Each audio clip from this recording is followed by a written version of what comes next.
Has reached his first ATP Tour quarter-final with a 7-6, 6-4 victory over the veteran Frenchman. And finally in tennis, and British stalwart Dan Evans will have to go through qualifying to make the main draw of the men's singles at Wimbledon after missing out on a wild card. The 36-year-old, who announced last week that he would end his tennis career after the Grand Slam, had hoped to receive one of the 8 singles wild cards to guarantee an emotional final appearance at his home Grand Slam.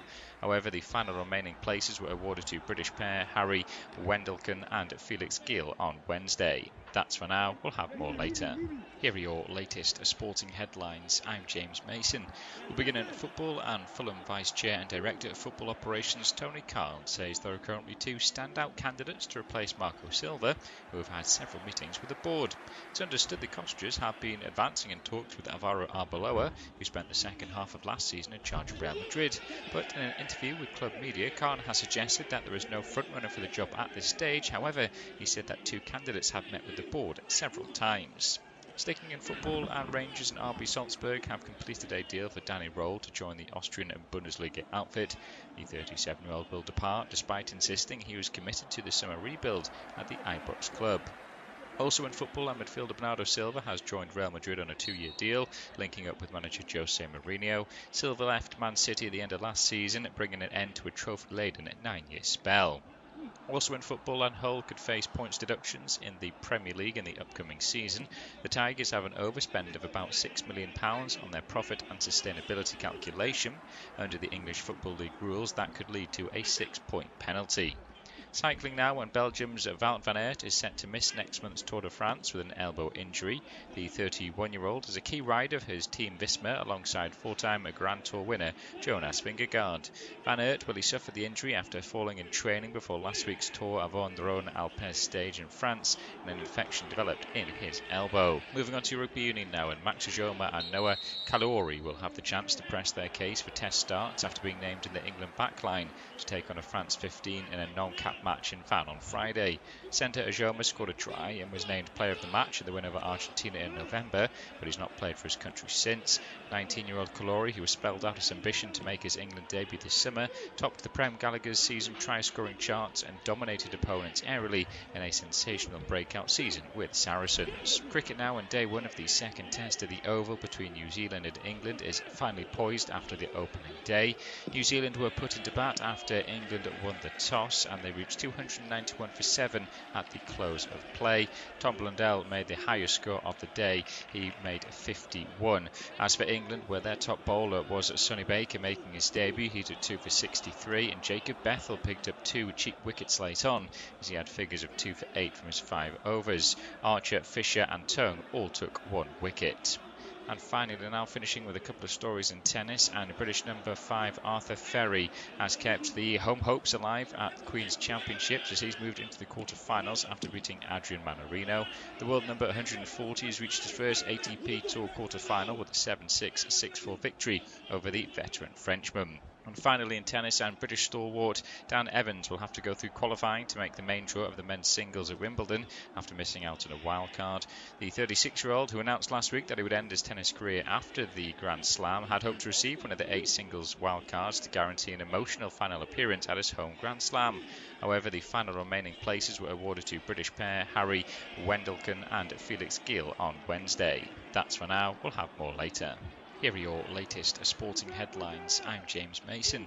We'll begin in football, and Fulham Vice Chair and Director of Football Operations Tony Carl says there are currently 2 standout candidates to replace Marco Silva, who have had several meetings with the board.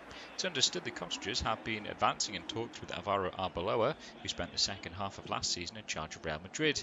But in an interview with club media, Carl has suggested that there is no frontrunner for the job at this stage. However, he said that 2 candidates have met with the board several times. Sticking in football, and Rangers and RB Salzburg have completed a deal for Danny Roll to join the Austrian and Bundesliga outfit. The 37-year-old will depart despite insisting he was committed to the summer rebuild at the Ibrox club. Also in football, and midfielder Bernardo Silva has joined Real Madrid on a 2-year deal, linking up with manager Jose Mourinho. Silva left Man City at the end of last season, bringing an end to a trophy-laden 9-year spell. Also in football, and Hull could face points deductions in the Premier League in the upcoming season. The Tigers have an overspend of about £6 million on their profit and sustainability calculation. Under the English Football League rules, that could lead to a 6-point penalty. Cycling now, and Belgium's Wout van Aert is set to miss next month's Tour de France with an elbow injury. The 31-year-old is a key rider for his team Visma alongside 4-time Grand Tour winner Jonas Vingegaard. Van Aert he suffered the injury after falling in training before last week's Tour Avon-Rhône-Alpes stage in France, and an infection developed in his elbow. Moving on to rugby union now, and Max Ujoma and Noah Kalouri will have the chance to press their case for test starts after being named in the England backline to take on a France 15 in a non-cap match in Van on Friday. Centre Ujoma scored a try and was named player of the match in the win over Argentina in November, but he's not played for his country since. 19-year-old Kalouri, who has spelled out his ambition to make his England debut this summer, topped the Prem Gallagher's season try-scoring charts and dominated opponents aerially in a sensational breakout season with Saracens. Cricket now, and day 1 of the second test of the Oval between New Zealand and England is finally poised after the opening day. New Zealand were put into bat after England won the toss, and they reached 291 for 7 at the close of play. Tom Blundell made the highest score of the day. He made 51. As for England, where their top bowler was Sonny Baker making his debut, he took 2 for 63, and Jacob Bethel picked up 2 cheap wickets late on as he had figures of 2 for 8 from his 5 overs. Archer, Fisher and Tongue all took 1 wicket. And finally, now finishing with a couple of stories in tennis, and British number 5 Arthur Ferry has kept the home hopes alive at the Queen's Championships as he's moved into the quarter-finals after beating Adrian Manarino. The world number 140 has reached his first ATP Tour quarter-final with a 7-6, 6-4 victory over the veteran Frenchman. And finally in tennis, and British stalwart Dan Evans will have to go through qualifying to make the main draw of the men's singles at Wimbledon after missing out on a wild card. The 36-year-old, who announced last week that he would end his tennis career after the Grand Slam, had hoped to receive one of the 8 singles wildcards to guarantee an emotional final appearance at his home Grand Slam. However, the final remaining places were awarded to British pair Harry Wendelken and Felix Gill on Wednesday. That's for now. We'll have more later.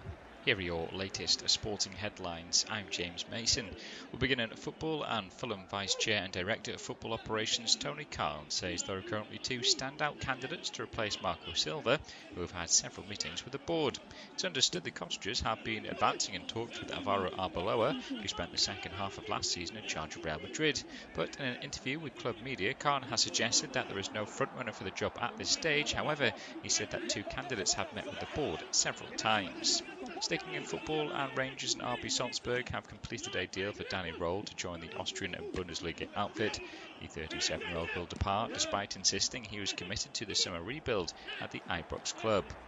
Also in football, and midfielder Bernardo Silva has joined Real Madrid on a 2-year deal, linking up with manager Jose Mourinho. Silva left Man City at the end of last season, bringing an end to a trophy-laden 9-year spell. Also in football, and Hull could face points deductions in the Premier League in the upcoming season. The Tigers have an overspend of about £6 million on their profit and sustainability calculation. Under the English Football League rules, that could lead to a 6-point penalty. Cycling now, and Belgium's Wout van Aert is set to miss next month's Tour de France with an elbow injury. The 31-year-old is a key rider of his Team Visma alongside four-time Grand Tour winner Jonas Vingegaard. Van Aert, he suffered the injury after falling in training before last week's Tour of Rhone Alpes stage in France, and an infection developed in his elbow. Moving on to Rugby Union now, and Max Ojoma and Noah Kalouri will have the chance to press their case for test starts after being named in the England backline to take on a France 15 in a non-cap match in Van on Friday. Centre Ojoma scored a try and was named player of the match in the win over Argentina in November, but he's not played for his country since. 19-year-old Kalouri, who has spelled out his ambition to make his England debut this summer, topped the Prem Gallagher's season try-scoring charts and dominated opponents aerially in a sensational breakout season with Saracens. Cricket now, and day one of the second test of the Oval between New Zealand and England is finally poised after the opening day. New Zealand were put into bat after England won the toss, and they reached 291 for 7 at the close of play. Tom Blundell made the highest score of the day. He made 51. As for England, where their top bowler was Sonny Baker making his debut, he took 2 for 63, and Jacob Bethel picked up 2 cheap wickets late on as he had figures of 2 for 8 from his 5 overs. Archer, Fisher and Tongue all took 1 wicket. And finally, now finishing with a couple of stories in tennis, and British number 5 Arthur Ferry has kept the home hopes alive at the Queen's Championships as he's moved into the quarter-finals after beating Adrian Manarino. The world number 140 has reached his first ATP Tour quarter-final with a 7-6, 6-4 victory over the veteran Frenchman. And finally in tennis, and British stalwart Dan Evans will have to go through qualifying to make the main draw of the men's singles at Wimbledon after missing out on a wild card. The 36-year-old, who announced last week that he would end his tennis career after the Grand Slam, had hoped to receive one of the 8 singles wildcards to guarantee an emotional final appearance at his home Grand Slam. However, the final remaining places were awarded to British pair Harry Wendelken and Felix Gill on Wednesday. That's for now. We'll have more later. Here are your latest sporting headlines. I'm James Mason. We'll begin in football, and Fulham Vice Chair and Director of Football Operations Tony Khan says there are currently 2 standout candidates to replace Marco Silva, who have had several meetings with the board. It's understood the Cottagers have been advancing in talks with Alvaro Arbeloa, who spent the second half of last season in charge of Real Madrid. But in an interview with Club Media, Khan has suggested that there is no frontrunner for the job at this stage. However, he said that 2 candidates have met with the board several times. Sticking in football, and Rangers and RB Salzburg have completed a deal for Danny Roll to join the Austrian and Bundesliga outfit. The 37-year-old will depart despite insisting he was committed to the summer rebuild at the Ibrox club. Also in football, and midfielder Bernardo Silva has joined Real Madrid on a 2-year deal, linking up with manager Jose Mourinho. Silva left Man City at the end of last season, bringing an end to a trophy-laden 9-year spell. Also in football, and Hull could face points deductions in the Premier League in the upcoming season. The Tigers have an overspend of about £6 million on their profit and sustainability calculation. Under the English Football League rules, that could lead to a 6-point penalty. Cycling now, and Belgium's Wout van Aert is set to miss next month's Tour de France with an elbow injury. The 31-year-old is a key rider of his Team Visma alongside four-time Grand Tour winner Jonas Vingegaard. Van Aert, he suffered the injury after falling in training before last week's Tour of Rhone Alpes stage in France, and an infection developed in his elbow. Moving on to Rugby Union now, and Max Ojoma and Noah Kalouri will have the chance to press their case for test starts after being named in the England backline to take on a France 15 in a non-cap match in Van on Friday. Centre Ojoma scored a try and was named player of the match in the win over Argentina in November, but he's not played for his country since. 19-year-old Kalouri, who has spelled out his ambition to make his England debut this summer, topped the Prem Gallagher's season try-scoring charts and dominated opponents aerially in a sensational breakout season with Saracens. Cricket now, and day one of the second test of the Oval between New Zealand and England is finally poised after the opening day. New Zealand were put into bat after England won the toss, and they reached 291 for 7 at the close of play. Tom Blundell made the highest score of the day. He made 51. As for England, where their top bowler was Sonny Baker making his debut, he took 2 for 63, and Jacob Bethel picked up 2 cheap wickets late on as he had figures of 2 for 8 from his 5 overs. Archer, Fisher and Tongue all took 1 wicket. And finally, now finishing with a couple of stories in tennis, and British number 5 Arthur Ferry has kept the home hopes alive at the Queen's Championships as he's moved into the quarter-finals after beating Adrian Manarino. The world number 140 has reached his first ATP Tour quarter-final with a 7-6, 6-4 victory over the veteran Frenchman. And finally in tennis, and British stalwart Dan Evans will have to go through qualifying to make the main draw of the men's singles at Wimbledon after missing out on a wild card. The 36-year-old, who announced last week that he would end his tennis career after the Grand Slam, had hoped to receive one of the 8 singles wildcards to guarantee an emotional final appearance at his home Grand Slam. However, the final remaining places were awarded to British pair Harry Wendelken and Felix Gill on Wednesday. That's for now, we'll have more later. Here are your latest sporting headlines. I'm James Mason. We'll begin at football, and Fulham Vice Chair and Director of Football Operations Tony Khan says there are currently 2 standout candidates to replace Marco Silva, who have had several meetings with the board. It's understood the Cottagers have been advancing in talks with Alvaro Arbeloa, who spent the second half of last season in charge of Real Madrid. But in an interview with Club Media, Khan has suggested that there is no frontrunner for the job at this stage. However, he said that 2 candidates have met with the board several times.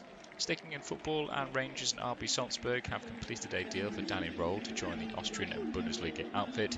The 37-year-old will depart despite insisting he was committed to the summer rebuild at the Ibrox club. Also in football, and midfielder Bernardo Silva has joined Real Madrid on a 2-year deal, linking up with manager Jose Mourinho. Silva left Man City at the end of last season, bringing an end to a trophy-laden 9-year spell. Also in football, and Hull could face points deductions in the Premier League in the upcoming season. The Tigers have an overspend of about £6 million on their profit and sustainability calculation. Under the English Football League rules, that could lead to a 6-point penalty. Cycling now, and Belgium's Wout van Aert is set to miss next month's Tour de France with an elbow injury. The 31-year-old is a key rider of his team Visma alongside 4-time Grand Tour winner Jonas Vingegaard. Van Aert suffered the injury after falling in training before last week's Tour of Rhône-Alpes stage in France, and an infection developed in his elbow. Moving on to rugby union now, and Max Ajoma and Noah Kalouri will have the chance to press their case for test starts after being named in the England backline to take on a France 15 in a non-cap match in Van on Friday. Centre Ajoma scored a try and was named player of the match in the win over Argentina in November, but he's not played for his country since.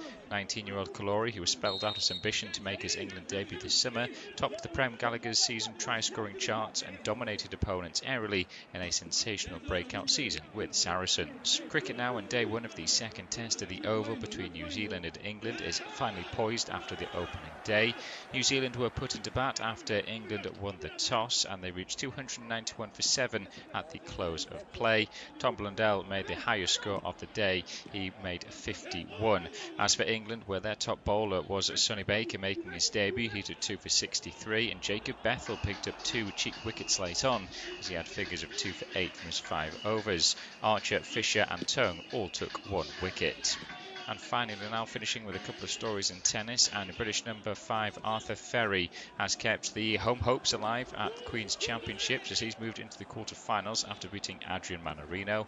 The world number 140 has reached his first ATP Tour quarter-final with a 7-6, 6-4 victory over the veteran Frenchman. And finally in tennis, and British stalwart Dan Evans will have to go through qualifying to make the main draw of the men's singles at Wimbledon after missing out on a wild card.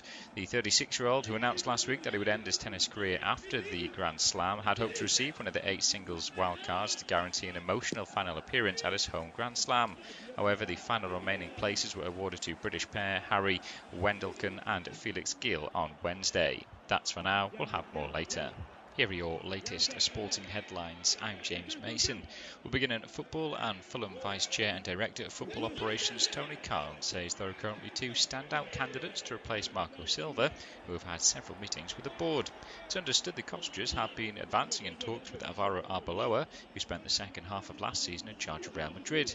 But in an interview with Club Media, Khan has suggested that there is no frontrunner for the job at this stage. However, he said that 2 candidates have met with the board several times. Sticking in football, and Rangers and RB Salzburg have completed a deal for Danny Roll to join the Austrian Bundesliga outfit. The 37-year-old will depart despite insisting he was committed to the summer rebuild at the Ibrox club. Also in football, and midfielder Bernardo Silva has joined Real Madrid on a 2-year deal, linking up with manager Jose Mourinho. Silva left Man City at the end of last season, bringing an end to a trophy-laden 9-year spell. Also in football, and Hull could face points deductions in the Premier League in the upcoming season. The Tigers have an overspend of about £6 million on their profit and sustainability calculation.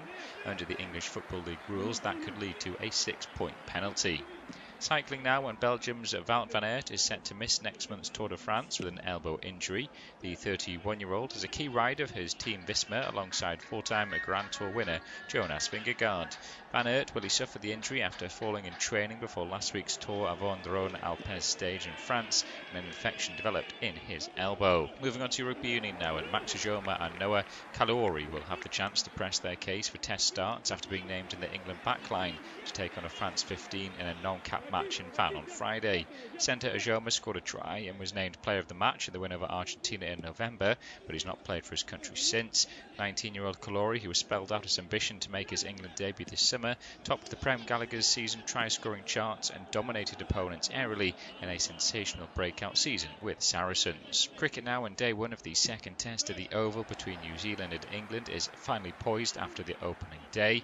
New Zealand were put into bat after England won the toss, and they reached 291 for 7 at the close of play. Tom Blundell made the highest score of the day. He made 51. As for England, where their top bowler was Sonny Baker making his debut, he took 2 for 63, and Jacob Bethel picked up 2 cheap wickets late on as he had figures of 2 for 8 from his 5 overs. Archer, Fisher and Tongue all took 1 wicket. And finally, they're now finishing with a couple of stories in tennis, and British number 5 Arthur Ferry has kept the home hopes alive at the Queen's Championships as he's moved into the quarter-finals after beating Adrian Manarino. The world number 140 has reached his first ATP Tour quarter-final with a 7-6, 6-4 victory over the veteran Frenchman. And finally in tennis, and British stalwart Dan Evans will have to go through qualifying to make the main draw of the men's singles at Wimbledon after missing out on a wild card. The 36-year-old, who announced last week that he would end his tennis career after the Grand Slam, had hoped to receive one of the 8 singles wildcards to guarantee an emotional final appearance at his home Grand Slam. However, the final remaining places were awarded to British pair Harry Wendelken and Felix Gill on Wednesday. That's for now. We'll have more later. Here are your latest sporting headlines. I'm James Mason. We'll begin in football, and Fulham Vice Chair and Director of Football Operations Tony Khan says there are currently 2 standout candidates to replace Marco Silva, who have had several meetings with the board. It's understood the Cottagers have been advancing in talks with Alvaro Arbeloa, who spent the second half of last season in charge of Real Madrid. But in an interview with Club Media, Khan has suggested that there is no frontrunner for the job at this stage. However, he said that 2 candidates have met with the board several times. Sticking in football, and Rangers and RB Salzburg have completed a deal for Danny Roll to join the Austrian Bundesliga outfit. The 37-year-old will depart despite insisting he was committed to the summer rebuild at the Ibrox club. Also in football, and midfielder Bernardo Silva has joined Real Madrid on a 2-year deal, linking up with manager Jose Mourinho. Silva left Man City at the end of last season, bringing an end to a trophy-laden 9-year spell. Also in football, and Hull could face points deductions in the Premier League in the upcoming season. The Tigers have an overspend of about £6 million on their profit and sustainability calculation. Under the English Football League rules, that could lead to a 6-point penalty. Cycling now, and Belgium's Wout van Aert is set to miss next month's Tour de France with an elbow injury. The 31-year-old is a key rider of his team Visma alongside four-time Grand Tour winner Jonas Vingegaard. Van Aert will suffer the injury after falling in training before last week's Tour avant the Rhône Alpes stage in France, and an infection developed in his elbow. Moving on to Rugby Union now, and Max Ajoma and Noah Kalori will have the chance to press their case for test starts after being named in the England backline to take on a France 15 in a non-cap match in Van on Friday. Centre Ajoma scored a try and was named player of the match at the win over Argentina in November, but he's not played for his country since. 19-year-old Kalori, who has spelled out his ambition to make his England debut this summer, topped the Prem Gallagher's season try-scoring charts and dominated opponents aerially in a sensational breakout season with Saracens. Cricket now, and day one of the second test of the Oval between New Zealand and England is finally poised after the opening day. New Zealand were put into bat after England won the toss, and they reached 291 for 7 at the close of play. Tom Blundell made the highest score of the day. He made 51. As for England, where their top bowler was Sonny Baker making his debut, he took 2 for 63, and Jacob Bethel picked up 2 cheap wickets late on as he had figures of 2 for 8 from his 5 overs. Archer, Fisher and Tongue all took 1 wicket. And finally, now finishing with a couple of stories in tennis, and British number 5 Arthur Ferry has kept the home hopes alive at the Queen's Championships as he's moved into the quarter-finals after beating Adrian Mannarino. The world number 140 has reached his first ATP Tour quarter-final with a 7-6, 6-4 victory over the veteran Frenchman. And finally in tennis, and British stalwart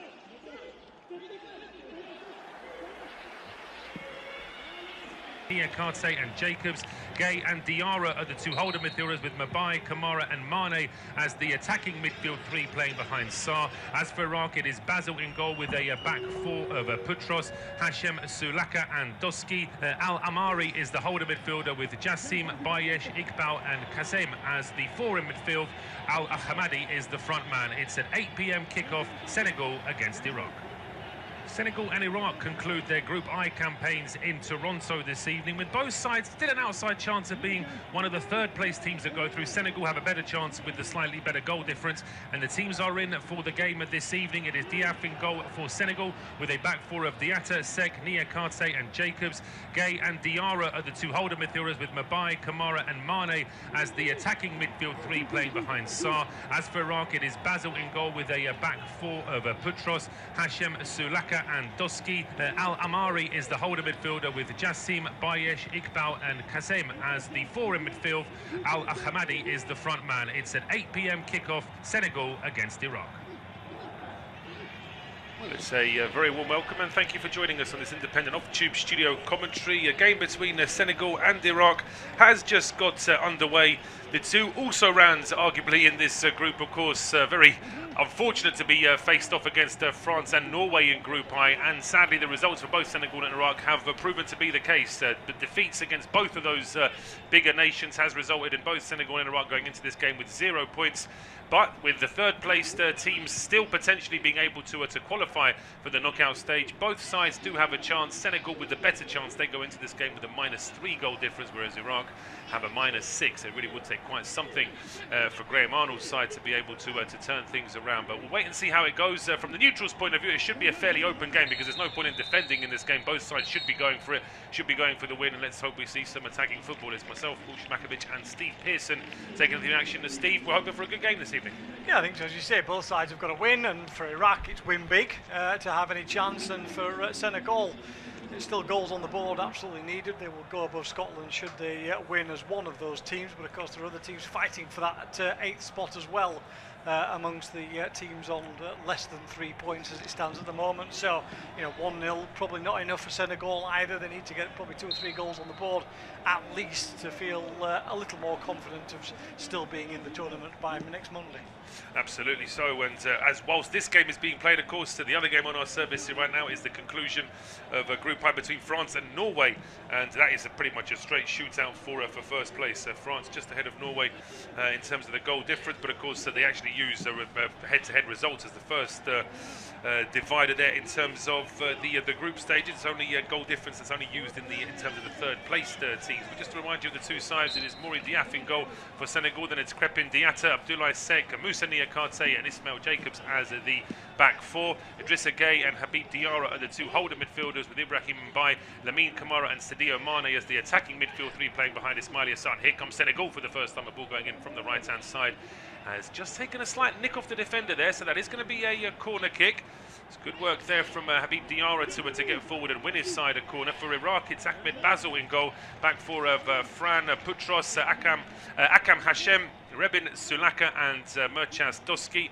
It's Amir Al-Amari and Zidane Iqbal as the two holder midfielders, with Ibrahim Bayesh and Ahmed Kassem, the two further ahead of them, and Ali Jassim and Ali Al-Hamadi are the two front. We've seen a couple of different variations in terms of the Iraqi 11 this evening, but it's Senegal with this corner kick now. It's going to be an outswinger from Ismail Assane from the right-hand side. A bit of height on that one as well. It eludes the first defender. A strike coming in. Big deflection as well, and it's out for another corner.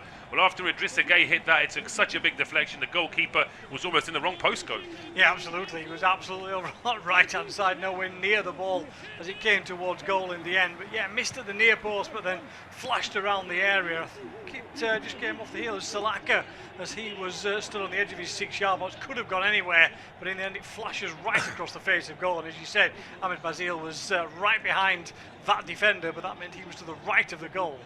Outswinging corner here from Kamara into the 6. Oh, and it's into the back of the net. 3.5 minutes it's taken for Senegal to take the lead. It was all a bit too easy. Outswinging ball from Kamara, header down, and it looks like it's the big man Abdoulaye Seck that's got his head to it, and Senegal with the perfect start. Yeah, absolutely. Dream start, isn't it? They've been on top. They've had all the possession in the first couple of minutes. 2 set pieces, and Seck's effort may have got somebody else on a flick. It was just flashed into an area around the edge of the 6-yard box. A lot of bodies in there. Looked like it took a big deflection again that took it even further away from Ahmed Bazil in the goal. It was whipped in towards the edge of the 6-yard box. Yeah, is there an offside?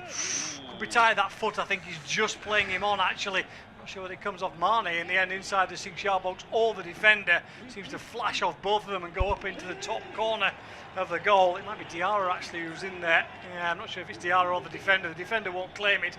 Looking at the replay, and obviously we have to go with the VAR scenario we might have, but it did look like the defender's foot was further back than Diarra's. It did, yeah. It's always it can be a little bit deceptive, the camera angles we see sometimes. It's only when you see that side on or the official graphic there to confirm, but they've already done it. We restarted play, so there was no issue, no offside, and no saviour there for Iraq.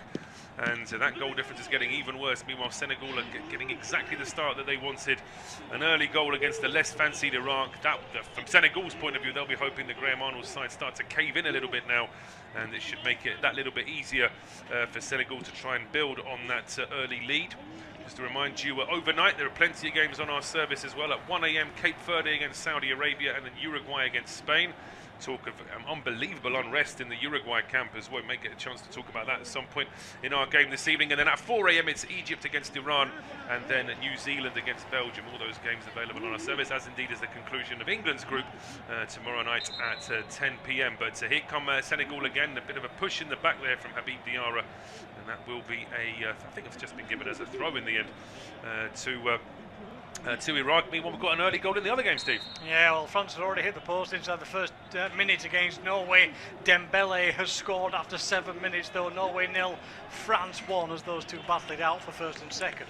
Absolutely, it's Mbappe against Haaland, but then you've got to remember that Dembele's not a bad little player either, is it? Haaland's on the bench, so not even got picked, and it was actually Mbappe who rattled the woodwork, apparently inside 22 seconds of that game. And I say it only took 7 minutes for the other celebrity in that France side, Dembele, to get a goal as well. So yeah, it's not a bad starting 11 for Didier Deschamps' side. Absolutely, yeah, they're still going to be very much one of the sides to be feared as this tournament progresses, particularly very ominous for all the opposing sides that Mbappe has started in such great form.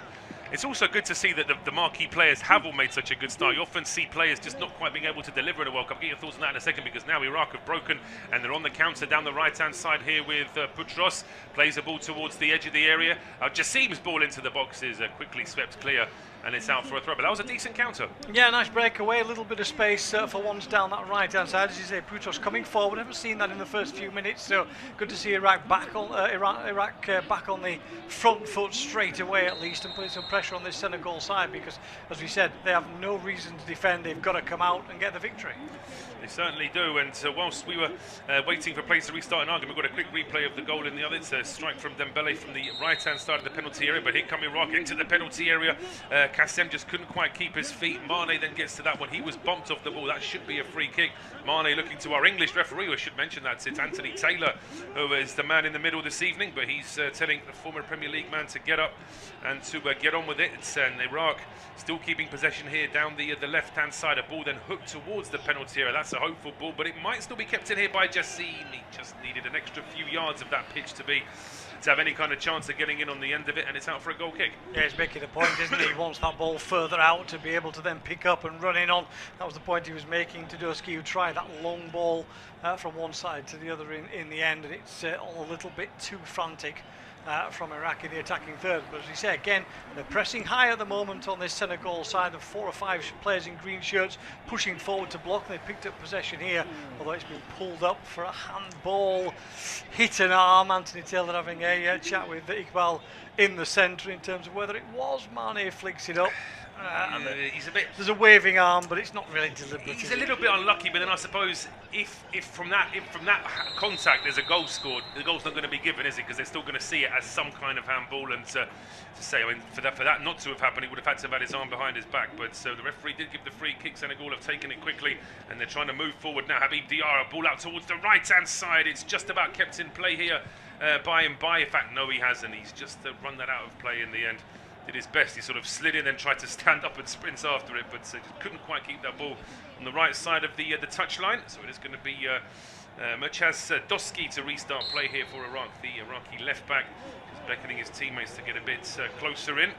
Impressive stadium here in Toronto, and beautiful weather as well. But just as I said, there's going to be a free kick at the edge of the area here. Iraq guilty of making a real mess, and the referee is pointing to a couple of other Iraqi players. I think the reason he's doing that, Anthony Taylor, is just to quell any kind of hope that Senegal were having that there might have been a straight red card. Yeah, I think there is a defender who's near enough. Absolutely a foul, absolutely a yellow card, no question about that. It's really poor defending by Salaka.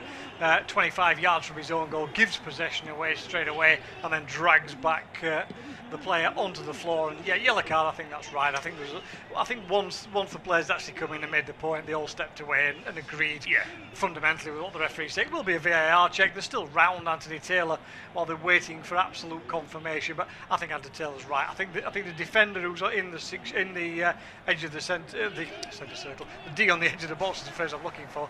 I think, to be honest with you, he's got an angle to be able to come across and at least close down before Mane would get a shot in. And I think that saves Salaka then for anything more. It absolutely does. It's probably why Salaka was quite quick to actually pull the player back as well. We are still getting the graphic to confirm that there is a VAR check for a possible red card. I would say it would be very, very harsh, I think, to give a red card there. But let's have another look. I mean, it was a throw on. We mentioned the throw on to Doski, headed forward straight away as Senegal won the ball back. And Sulaka was poor in the way he crouched down. I mean, the argument is, I suppose, that although there is a defender coming back, is he actually within range? That's the question. Yeah, it's slightly deceptive because we've just seen a much better angle that shows it from high up. It gives you an idea. It looked like he was a lot closer actually from the first angle that we saw, but now looking at it from that much higher angle, there is quite a gap between the fullback on the right hand side and Salaka. And it is an interesting one from a VAR point of view. I think the referee might get called across here to make a judgment call on this, but I think there's no guarantee that if he does get called to the sideline, that Anthony Taylor would change his opinion, because it is going to be very subjective as to whether you think that defender can get across.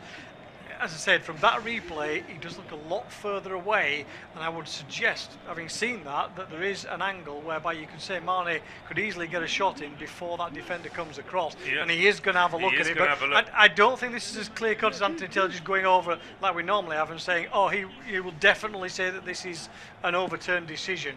I think he needs to have a look at whether he deems that defender can get across in time to block a shot. And as I said, that other angle we've just seen puts a very different complexion on it, because he's actually behind. It looked like he was level from the other angle and a few yards further in. When you look at this angle, he's actually behind the two players and probably about 5 yards further away than he first looked. The difficulty is that it's also, Anthony Taylor does have to take into consideration who the player is, and it is Mane. Mane is very, very quick. If it's not for that pull on his shirt, the next touch, I think, pushes the ball towards the penalty spot, and then he might be setting himself to shoot. Now, is there enough time for Hashem to come back and make a challenge there? I think probably most would say there probably isn't. So even though both of us initially felt that the yellow was the right decision, and Anthony Taylor was very quick to come across and say that it's only going to be a yellow, now I think both of us have got our doubts as well. Yeah, and to be fair, this is exactly what referees go through, isn't it? You see one angle and it shows you one thing and you think, that defender's got time to get across. It's not until you saw this second angle that we're now seeing from much higher up, from further away, that says, actually, I don't think that defender's going to get across. And I'm happy to look at that from a VAR point of view and say, if I made that judgment call as referee, which I would have called it the same as Anthony Taylor, now that I've seen it, I'm not as sure, and I think this is a red card.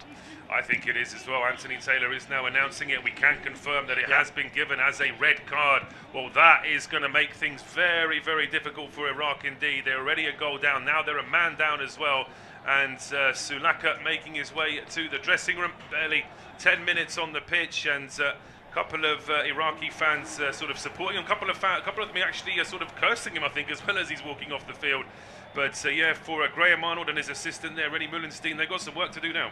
Yeah, nightmare, isn't it? Absolute nightmare from that point of view for Ruben Salah. As you say, we see it again here on the replay. Tries to head it away past Mane. What should he have done? Should he have been just booting that as soon as it was coming towards him? Well, I think the problem is it's quite high up, isn't it? And really, if he's going to try and head it away, he's just going to try and lift it up in the air over the defender, over the striker, I should say, and hope that then somebody else will pick it up. There isn't an easy option for him.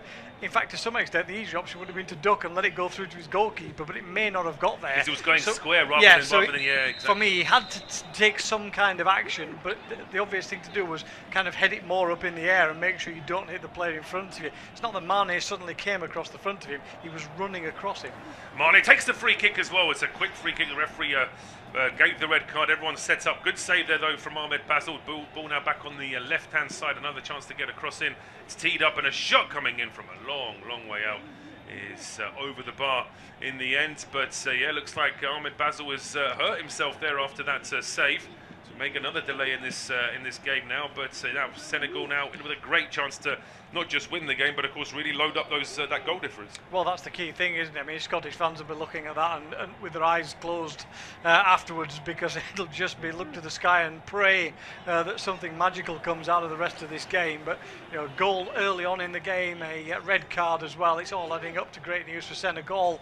And as we said before, you know, just after kick-off is 2 or 3 goals needed really for Senegal to feel fairly confident that they could get through. There's still another couple of teams to play outside the top 8 of those third places to get in there, and you know, for all its faults in terms of the structure of this tournament, it does keep that certain element of excitement for those who are in third place. Not ideal if you're a Scottish fan sat in America waiting for whether to go home or not. No, absolutely, although as I say, they might want to well, from the Scotland fans' point of view, I'm listening to the way Steve Clarke spoke the other day. It seems to me that they're pretty much resigned to not going through, and it's going to take, I think, quite a bit of a tall order already. Pretty much all the results in last night's games went against Scotland, really, didn't they? So if there's more of the same today, then it is going to be a tall order. But yeah, we've still got a delay here now. Ahmed Basil, the Iraqi goalkeeper, still being checked over. He landed quite awkwardly, and that's always a bit of a worry for me, because he was just diving to save a free kick. He really should have enough goalkeeping technique to land safely without hurting himself, but maybe it's just a combination of the heat, the moment, and everything else. And in the meantime, Iraq are going to have to try and plug that gap in defence. So the winger Ahmed Kassem is going to have to go off, and it's Munaf, the defender, to replace him. Yeah, nightmare, isn't it, really, for Kassem? As you say, he's hardly had a touch of the ball, and as he comes off, actually Graham Arnold straight to him and says, "I'm sorry."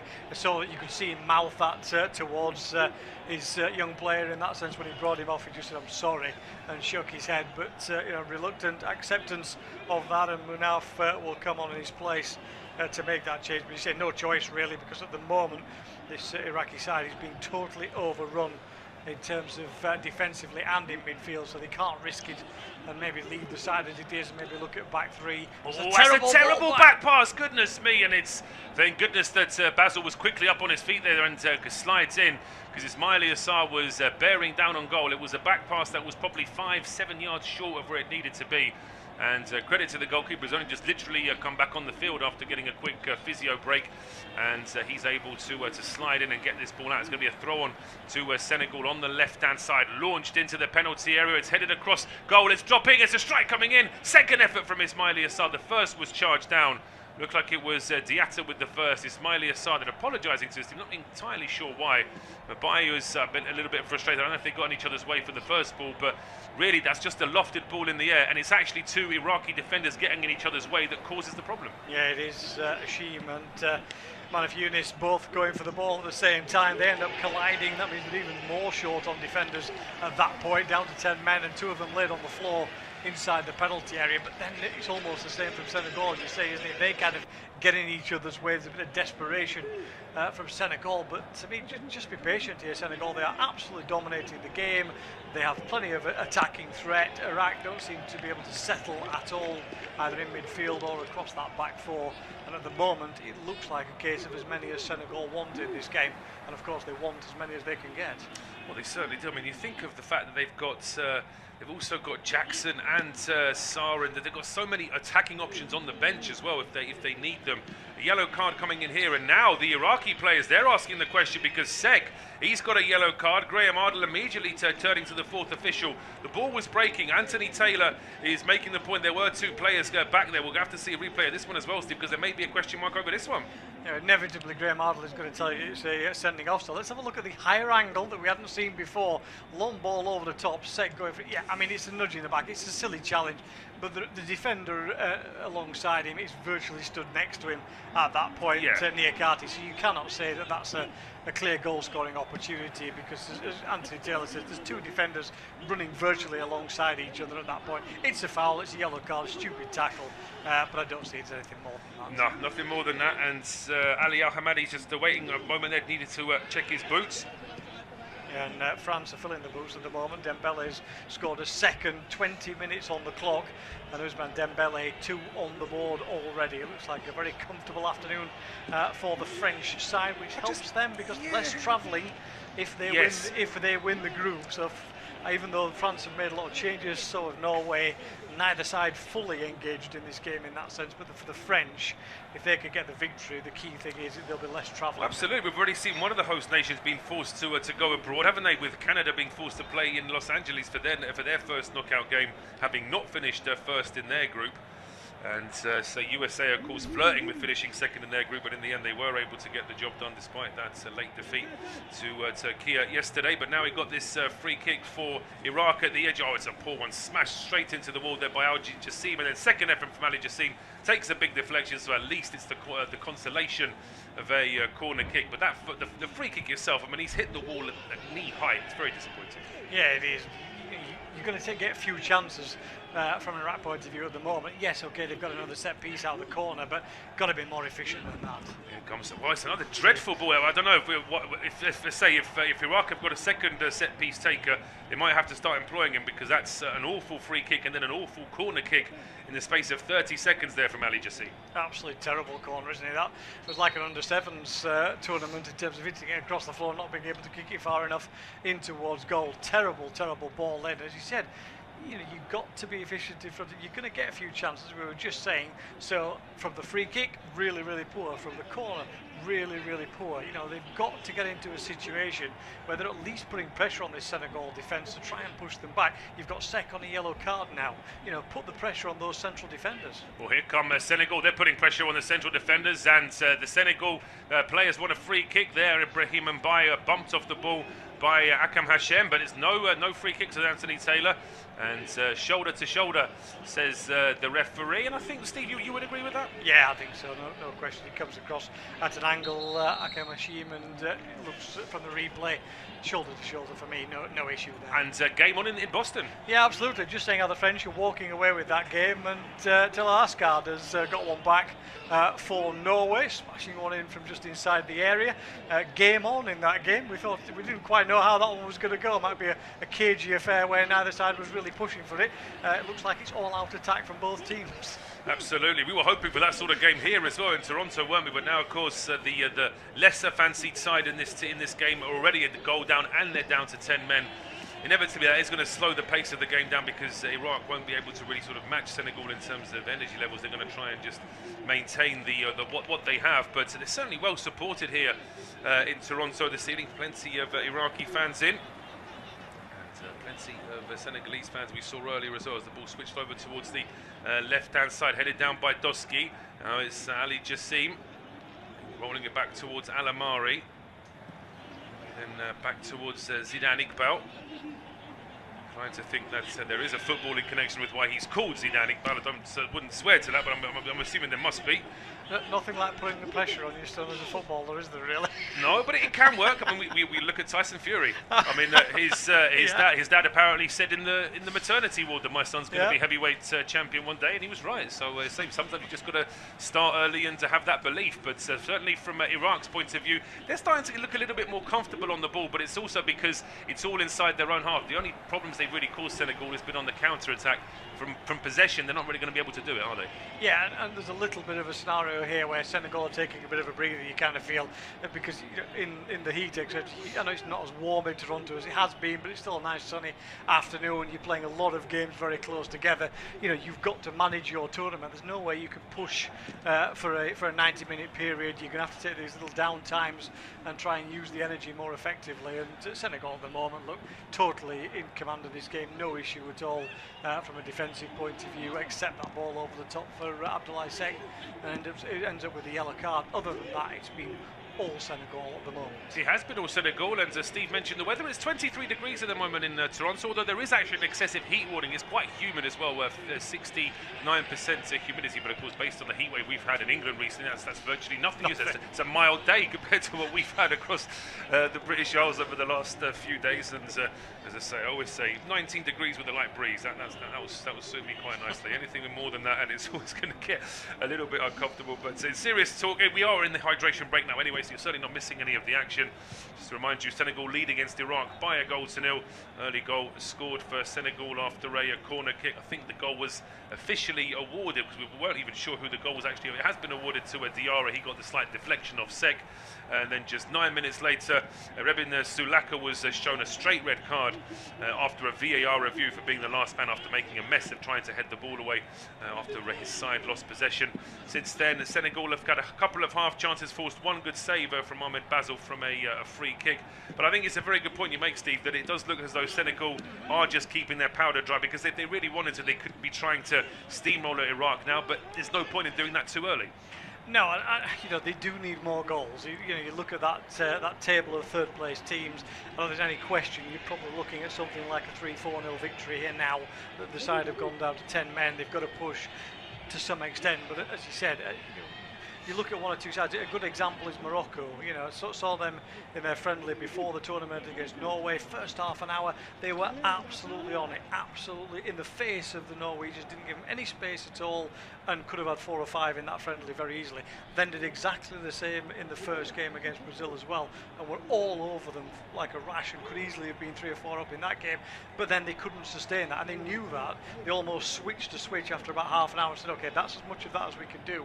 We've now got to play the next half an hour or next 15 minutes into half time in a slightly different concept. Yeah, absolutely. Well, I think it's absolutely fair. You say that they do need more goals, and it's just a case of whether they're going to be let off the leash a little bit by Papeti, or now whether it's a case of them just wanting to just ease back into it. But I must say, for all the hydration breaks we've had, I don't think I've ever seen the sprinklers go on during a hydration break. There's been 1 or 2 actually that I've noticed, particularly the outdoor stadiums seem to be, and they've done it in Toronto each time, because it was one of the first games. I did the Canada game, their first game at home, as it were, and immediately it was on. Again, it wasn't the hottest afternoon that day, but the sprinklers were on, and actually some of the players were walking straight through it as if to say, I'm going to get a little bit of a shower here and cool down.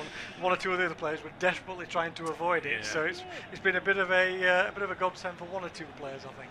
Absolutely. Well, they obviously trust the technology, the fact that they can just turn it on, and then seconds later there's players on there playing again, so it's not going to affect the playing surface in any way. We are back on the way now. 26 minutes, of course, not including the hydration break, and it will be Steve to take us through to half-time.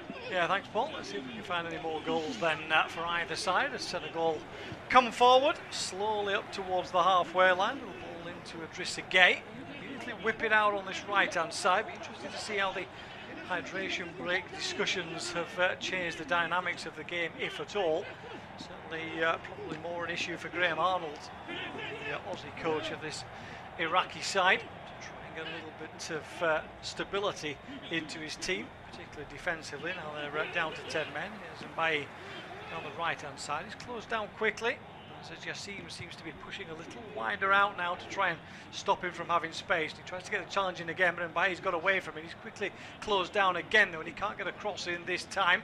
Anthony Taylor waves away 1 or 2 half-hearted appeals for a free kick, but Iraq around the edge of their own penalty areas, all swarming around trying to win back possession. They have done so. Mbaye though slips to the floor this time and can't profit from it.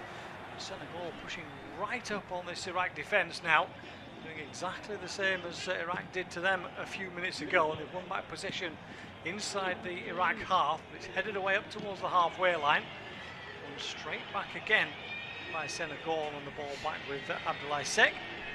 Picked up that yellow card a few moments ago. At the moment, just the one striker up there.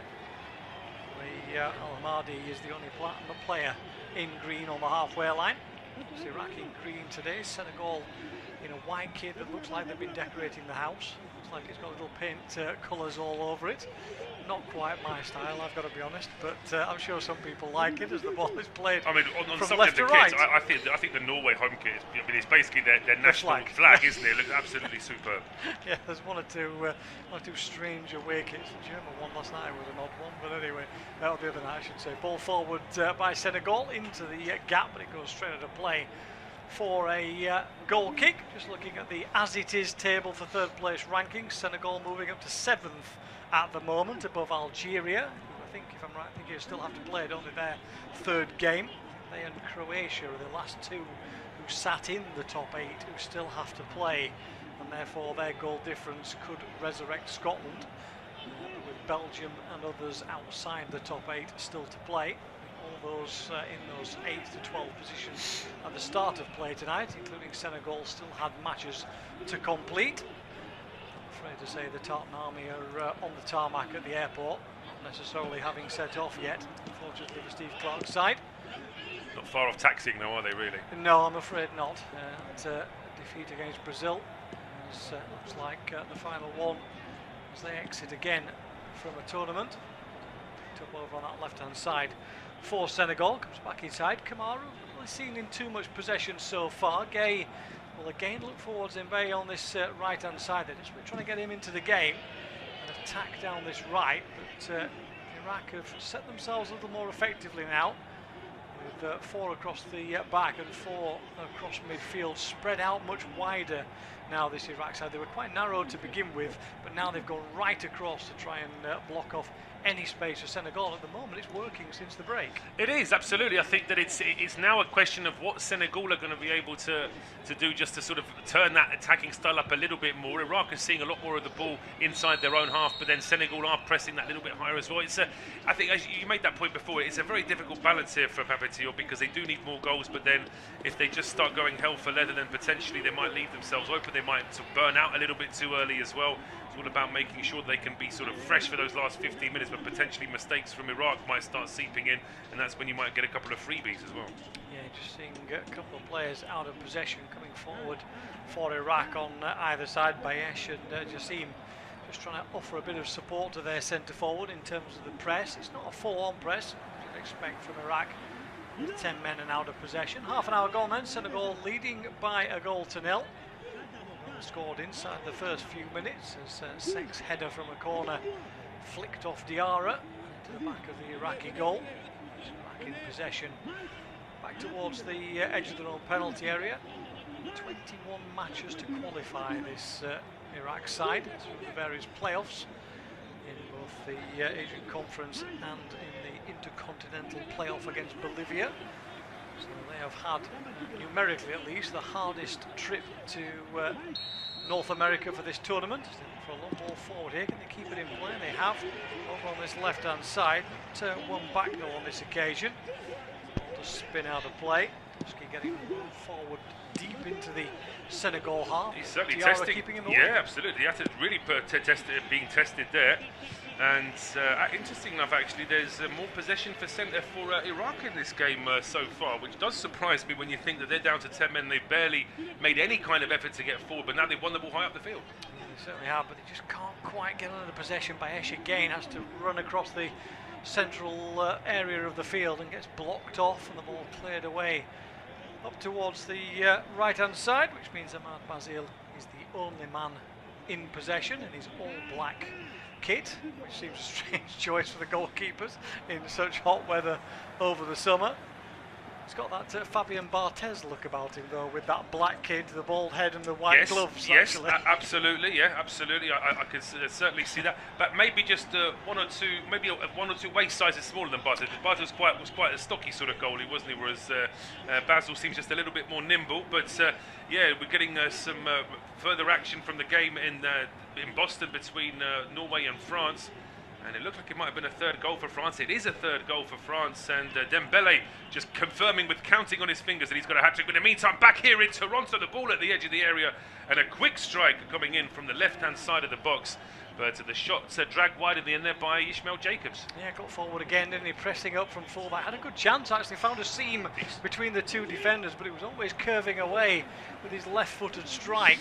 Got that little deflection, though, as Hakim Hashim just put his knee out towards it. Yeah, he did it with his instep. I'd say maybe that same sort of range, but hitting it with his laces, there might have been more of a chance. It just nestled in the bottom corner, but it was a decent effort nonetheless. And I just wonder whether or not Senegal need to have a few more of those, because they're just perhaps allowing this first half to tick down, unless it is just the case that they are really conserving energy to absolutely go hell for leather in the second half. As I said, sit themselves in the top 8, but it's certainly not guaranteed at this stage for Senegal. As Iraq win a free kick just inside their own half, taken quickly by Zidane Iqbal. Can't find any space. A lot of discussion and debate going on across the midfield and the back for Graham Arnold's side at the moment on the field. A little bit of disgruntlement between players at the moment, frustration in terms of where the passes are going. Really getting the space that they need, part of that because Senegal closing down quickly. Here they come again, and Bailly yet again down this right hand side, one-on-one with the defender. He goes across into a central position at the moment. There's plenty of white shirts forward here, but crowded out in the end, and the challenge comes in from Doski in behind for a corner kick. There's no real space on that occasion for Habib Diarra to get a ball across the penalty area. He did have support, he didn't have the space to find that support. On a play for a corner on the right hand side. It was from this side that Senegal scored their goal inside the first 5 minutes of the game. Again, they have players in white dotted around the penalty area. Bus cubes or little groupings at the moment as the corner kick comes in, whipped in towards it to the 6-yard box, punched away by Ahmed Bazil up towards the halfway line, and Senegal will go back to Moric Diaw, who's hardly seen the ball at all. He's not had a save to make yet, the Senegal keeper. He rolls the ball, it's worked out towards Kamara. Will go across from right to left, no real space for him at the moment. Actually, it's worked out on the right hand side. Too many players in the centre, and it wasn't relevant anyway because Diatta smashed his attempted cross miles high and straight over the crossbar. So he was trying to do a conversion there, wasn't he? Just absolutely punted that high up in the air. But it was a strange one really, because he had so many players to work with at the edge of the area, but for some reason he tried this sort of really high scoop ball, which would have had very little chance of being any good anyway. With the referees now just calling Ahmed Bazil to take this goal kick again. I think the referee was saying that the ball might have still been in motion, but 10 minutes plus injury time to go, and it has, as we feared, the red card has just sort of killed a little bit of the sort of the flow of this game, unfortunately. Yeah, it certainly has, as Bazil plays a long ball over the halfway line. It's headed on, but just drops straight to the huge figure of Abdoulaye Seck, who was told by all those around him to settle down and just play the ball back to his goalkeeper and reset. Played long by Idrissa Gueye up towards the edge of the Iraq penalty area. It's headed away, still not properly clear, but Hashim manages to get a foot on it, but it's straight back into the possession of Senegal again. That looks like I thought that might be a foul. Looked like a push in the back initially as Diarra tried to get forward on that left hand side, but Senegal have won it back anyway. But there was a player offside further forward. Ismail Sarr will close down and force Iraq to give away a throw in over on that left hand side, at least initially. Again on the challenge on Diarra. For me, I don't think that's shoulder to shoulder. I think that's in the back. I get annoyed with referees. I mean, there's been a few in the Premier League over the years where players get shoved in the back and the referee goes it's shoulder to shoulder. That certainly wasn't, but Senegal now with a long, lofty throw. Yeah, it's flicked on at the near post, but it's an Iraqi head who gets to it in the end, and it's just about half cleared towards Yassim on this left-hand side. Can he get there first? He can't. He's brushed off it. Ball's gone out of play. Who did it touch last? Referee and assistant, neither of them know, if I'm being brutally honest. They have a little discussion on their earpieces, and eventually Anthony Taylor gives the throw in to Senegal. Flicking around on the edge of the penalty area. Sarr's gone down, claiming that he was caught by Hakim Hashim. Referee close to it, waves it away. We'll just check to see if the Senegal man is okay. Didn't see any contact, I've got to say, but may have been minimal contact on the edge of the area. It's Well, it's just there's a little bit of a flailing boot there from Hashem. I mean, how much contact there is actually with Ismaili Assar, I'm not too sure. Yeah, it goes down in installments, it's got to be said, and he's back up onto his feet pretty quickly. So I think we'll put that one down in the category of limited contact by the defender. On this occasion, the ball's headed up towards the halfway line. It's picked up straight away by Senegal. Obviously, the whole game at the moment being played in the Iraq half of the field as they defend with 10 men. Worked out on that left-hand side. There'll be another Senegal throw, about 10 yards or so from the corner flag. Senegal gets a toe end on it, pushes it out of play. There'll be another long throw into the area. Forward comes Sk again, as does Niakate. The penalty area. It's launched right over the top of their heads, though. It's far too long this time. Easy catch for Ahmed Basel. Comes up towards the edge of the penalty area, launches one left-footed downfield, looking for Al Hamadi over on that right-hand side, but he's surrounded by white-shirted defenders.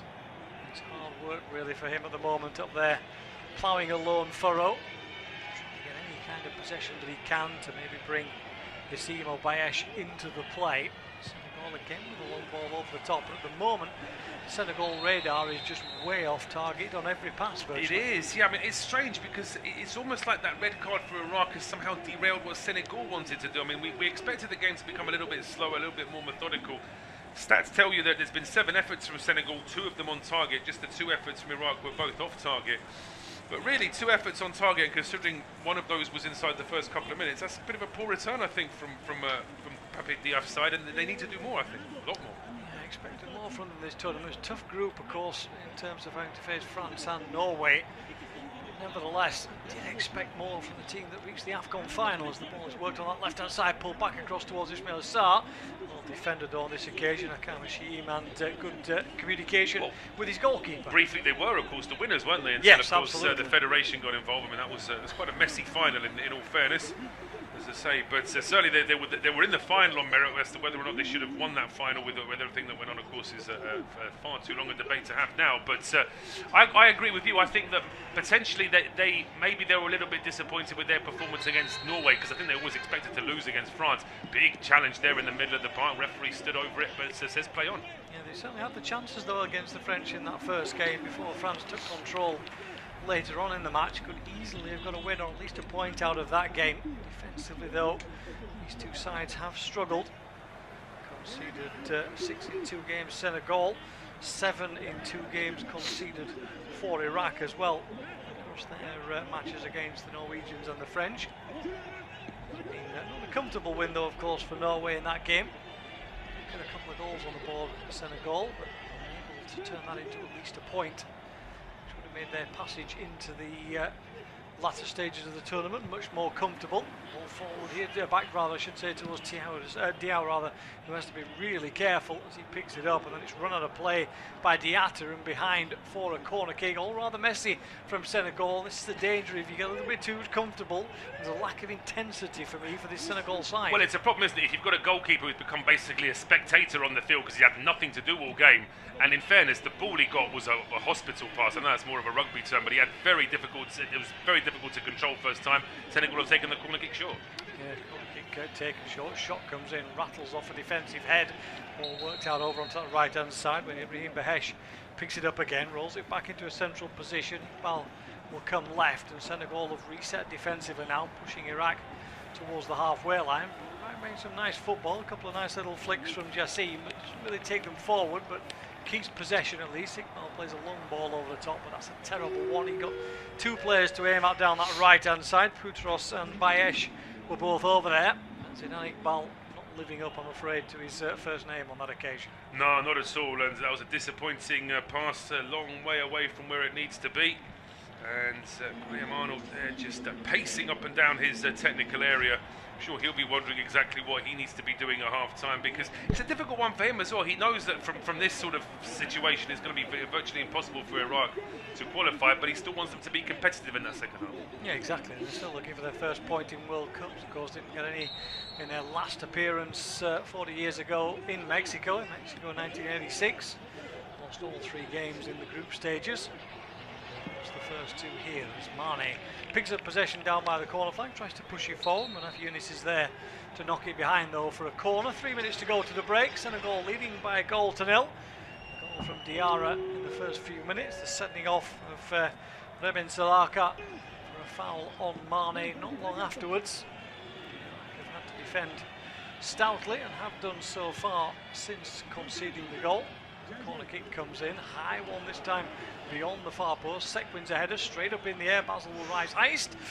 He gets about 3 players all collide with each other and the goalkeeper, and not surprisingly Ahmed Bazil, I'm afraid, has landed rather heavily here on the back of his, on the bottom base of his back. Yeah, I mean, I thought that Hashem might have been in a little bit of trouble the way that his goalkeeper landed on him, but it does look as though it's Bazil himself that's caused himself the most problem. I mean, he's done very well to actually pluck that ball out of the sky, but it's the way he lands. I mean, yeah, he's unlucky because it was almost, Hashem almost created a bit of a barrier, a bit of a sort of a crash mat for him there, but he actually missed his own teammate in the end. Yeah, it was an awkward one. Everybody had eyes on the ball. There's no suggestion of a foul, nobody was backing in or anything like that. Everybody going for the ball. As you said, Basil just went up for it, caught it nicely, and ended up kind of almost brushing the back of his defender, landing first on his one foot, twisting onto his base of his back. So have to just have a little bit of time here before he can get back into the game. It remains Norway 1, France 3 in the other game. Usman Dembele with a hat-trick inside 32 minutes. Asgard scoring the only goal for Norway. So at the moment it looks like the French will top the group. At the moment Senegal will position themselves in the top 8 of the third place players. Dembele now amongst the top goal scorers with 4 goals in the 3 French games. Along with a certain chap called Mbappe as well from that side. It's not a bad attacking side, is it? No, it's not. I mean, you know you've got something good about your team when you have to sort of try and shoehorn Michael Elise into the starting 11, because it's not because his place is spoken for with Dembele, really, isn't it? But they're always there or thereabouts. I mean, I think they should have won the last final. Really, they had that great chance in the last moment. Colomani had just put it anywhere other than straight at Martinez, then France would have won the last World Cup. So they're always going to be a strong competitive side in any competition, and actually you've got to salute the longevity of Deschamps. He's been there for such a long time now. Absolutely, Didier Deschamps, unfortunately not with the side. You'll probably be aware this afternoon in North America he's back home following the sad passing of his mother. For French giving their head coach something to smile about this afternoon. But at the moment looks a very comfortable lead. I'll give you an obscure stat about Dembele's hat-trick in a moment or two. There's a ball forward here, a foul given by Anthony Taylor for the challenge almost on the halfway line as Doski, in theory he's playing left back, but seems to be popping up absolutely everywhere across midfield. Yeah. I'm not sure where he's actually playing. It's an unusual one to have the sort of free role when you're playing at left back officially, but he does seem to have sort of cornered that sort of a particular position. We're into 9 minutes of added time. Yeah, he's playing the Cucurella role, I think, is the one. Yes, absolutely. Just pops up wherever, as he has a tendency to do for, well, it was for Chelsea and for Spain. As forward the ball comes into the penalty area, shot comes in from Mane, but it's well over the crossbar in the end. But he found a little bit of space. That's been unusual for Sadio Mane, with a bit of contact afterwards. Don't think there's anything that would lead to a penalty, but the shot in the end, bouncing ball, wasn't it? Not the easiest. No, he couldn't really put his foot through that because of that. He just had that little sort of nick, a little bobble just as he was trying to shoot. As the TV pictures you get for the World Cup, they really are promoting ref cam in this tournament, aren't they? Absolutely, it's a good view. It's a good, excellent view. Yeah, the only thing I'm not seeing, which I would like to see, is when there's something controversial. Let's see it then. But we seem to be avoiding that and sanitising it a little for me. The chap that would do the bleeping. He'd be doing overtime there, wouldn't he, trying to keep up with all of that. However, if we did it, there probably wouldn't be any swearing at the referee, would they? Because they would all know. Because they would all know, yeah, as we see in Rugby Union and Rugby League, I've been advocating for this for quite some time. You want to get rid of dissent? Let's see referee cam. Dissent will disappear pretty sharpish if that was there, because then we'd all know what they were saying. And, I'm the same with the stop clock. If you introduce a stop clock in football, watch how quickly the players will stop wasting time as well. Absolutely. Corner kick then for Senegal. Ball whipped in towards the edge of the 6-yard box. Header in there was free from Niakate, but he manages to flash the header across the penalty area. Senegal keep it in play, although there is an offside flag as they try and play down the left-hand side, and by with a shot in the end from about 25 yards out. 9 minutes of stoppage time, I'm afraid to say. Good job we're not straight onto another game straight afterwards, Paul, because otherwise we'd be struggling to get finished in time in this match. But that's not the case for either of us this evening, as 47 minutes has been played. We have plenty of stoppage time to be had. So Dembele, second quickest hat-trick in a World Cup match from the start after 32 minutes. The last one, Eric Probst, for Austria against Czechoslovakia as it was then in 1954 apparently. There's your useless stat for tonight, but I'll throw it in anyway in that French game. And if any of our listeners were saying that before you even said it, then credit to you for knowing that, because that is a real top level a bit of a football stat there, Steve. Unless they were reading the same bit of online information that I'm reading, let's be honest, I did not have that stat to hand. No, but no, as I say, you'd be surprised. Some of our listeners, of course, are very, very well informed, and certainly would have been a little bit frustrated, because I think with the scoreline 1-0 and that red card, I think quite a few people would have expected there to be a bit of a goal glut from Senegal. But actually, Ahmed Bazil's made maybe 2 or 3 saves. He's not really been tested that many times. Yeah, Iraq have defended well, it's got to be said. They have reset themselves okay, even though Senegal, as we said, a little bit disappointing in terms of their intensity as this first half has gone on. Cross in towards the area. Sek has to dive in and head it away on that occasion, as Ali Al-Hamadi was behind him looking at the options. Now Sek is rubbing his back as well, having landed rather heavily. A set piece opportunity then for Iraq. And I've noticed number 17 has not gone into the corner. I think they've taken Ali Jassim off set pieces after the 3 or 4 that he's played in at ankle height. So now he's going to be inside the 6-yard box to try and make a use of himself. And it looks like it is going to be Iqbal to take the corner. Yeah, he's going over onto that right-hand side. Looking at the stats, there's not been a shot on target for Senegal since Sadio Mane is in the 13th minute. That was the last one. Since then, Iraq have kept Senegal well and truly at bay, and they had the chance to find an equaliser just before half-time. Lifted ball in, but that's clutched out of the sky by Mori Diaw. He rolls the ball overarm towards the halfway line. Can't be picked up though by him. Forward coming Iraq. Not got too many players forward as players have dropped back to defend. Jassim tries to play a ball into the area, but that's overhit. It will just bounce harmlessly behind for a goal kick, and from a promising position again. It's another set piece opportunity. It's another poor set piece, it's got to be said. It is, and when you actually add up all the set pieces that Iraq have had, they could have caused more problems here for Senegal, but they're not going to if the quality of the delivery is that poor. And actually, the Senegal do have a bit of a height advantage in terms of defence, but here that kick on the Senegal players now down the left-hand side. Yeah, it'll be their turn to win a corner as the defender goes flying over the advertising hoardings. And can't see him coming back over. It was Jacobs who was running with him. So Manaf Yunus, the substitute, little shoulder-to-shoulder nudge. Nothing nasty by the player at all. Manaf Yunus was actually trying to keep the ball in play. That's what made him keep going at full pace, and that meant he then couldn't stop. Fortunately, he's okay. I like the fact that there was a photographer behind who the first thing he did was just to make sure he wasn't being hit, and then he immediately got his camera down to get a photo as the corner is whipped in and headed away. He headed away. Shot comes in from distance, from about 35 yards out, way over the crossbar though. On this occasion, Idrissa Gueye, not necessarily known for his quality in front of goal. He's lashed that one well over. He scores the odd one, but it's a very odd one. Yeah, it's a rare one. But like I say, he's certainly got a very powerful shot on him when he can put his foot through it. Of course, the record most capped player for Senegal is Idrissa Gueye. I'm surprised that he's the captain as well. As we see the replay of that last corner, Akam Hashem was not happy at all. He felt he was being fouled. Strong challenge there. That's a risky double challenge there from Abdoulaye Sek on a yellow card as well. But I think he wins the ball on both occasions. Yeah, he gets the ball, but then he gets up hobbling again and holds the base of his back. He seems to be struggling, planning some treatment at half-time. But here comes Mbaye at the other end of the field. Sliding challenge comes in on him. It's well timed. It looks like it comes off the Senegal man last and will be out of play for an Iraq throw-in. Mbaye tries to claim that it's his ball. It quite clearly came off his leg as he slid across the floor after the challenge. I like the fact that he actually picked the ball up and he was waiting to take the throw. Like it was so obvious as well. Yeah, the assistant was stood right next to him with the flag.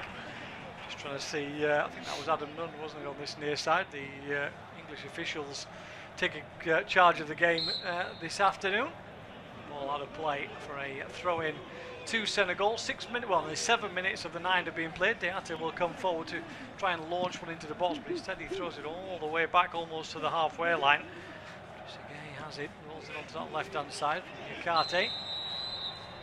Iraq with everybody behind the ball apart from their centre forward. Mane drops out on the left-hand side to pick up possession. Bayesh goes across to close him down. It's worked inside, centre of the Iraqi half.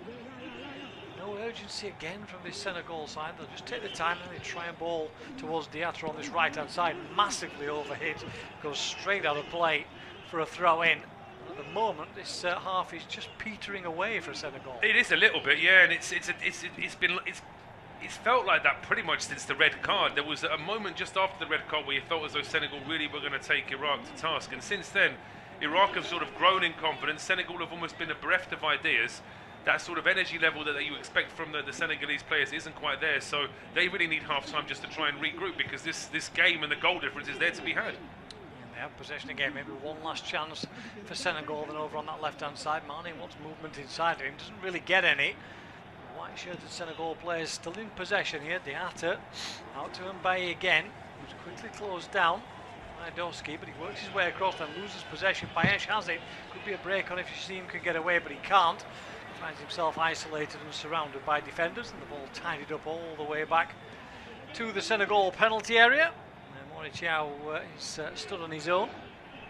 Half-time in Norway, France, 3-1 to the French. Dembele's hat-trick, we've already mentioned. Asgard with the only goal for the Norwegians. So as it stands, France will top the group. Norway second and Senegal third. So here comes Drissé down eventually as he gets 45 yards from goal. Worked out on the left-hand side. Mane again drops the shoulder, gets past a couple of defenders towards the byline, pulls it back across, but only finds the green shirt of Al Amari, who clears it away out of play for a throw-in. Going to be a very quick throw-in here by Senegal. If they're going to have one final chance, ball blocked, it's out of play for a throw, and that will be the half-time whistle from Anthony Taylor. So Senegal have the lead at the break, but not really enough goals on the board for them against 10-man Iraq. At half-time, it's Senegal 1, Iraq 0.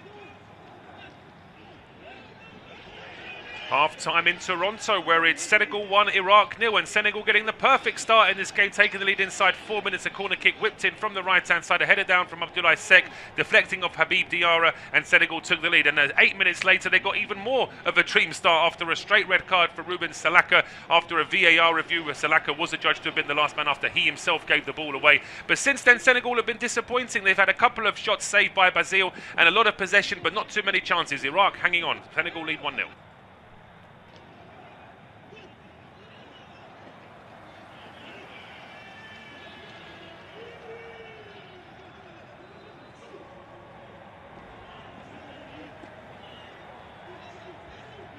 Half-time in Toronto, where it's Senegal 1, Iraq 0, and Senegal getting the perfect start in this game, taking the lead inside 4 minutes. A corner kick whipped in from the right-hand side, a header down from Abdoulaye Seck, deflecting off Habib Diarra, and Senegal took the lead. And 8 minutes later, they got even more of a dream start after a straight red card for Ruben Salaka. After a VAR review, where Salaka was adjudged to have been the last man after he himself gave the ball away. But since then, Senegal have been disappointing. They've had a couple of shots saved by Basile and a lot of possession, but not too many chances. Iraq hanging on. Senegal lead 1-0.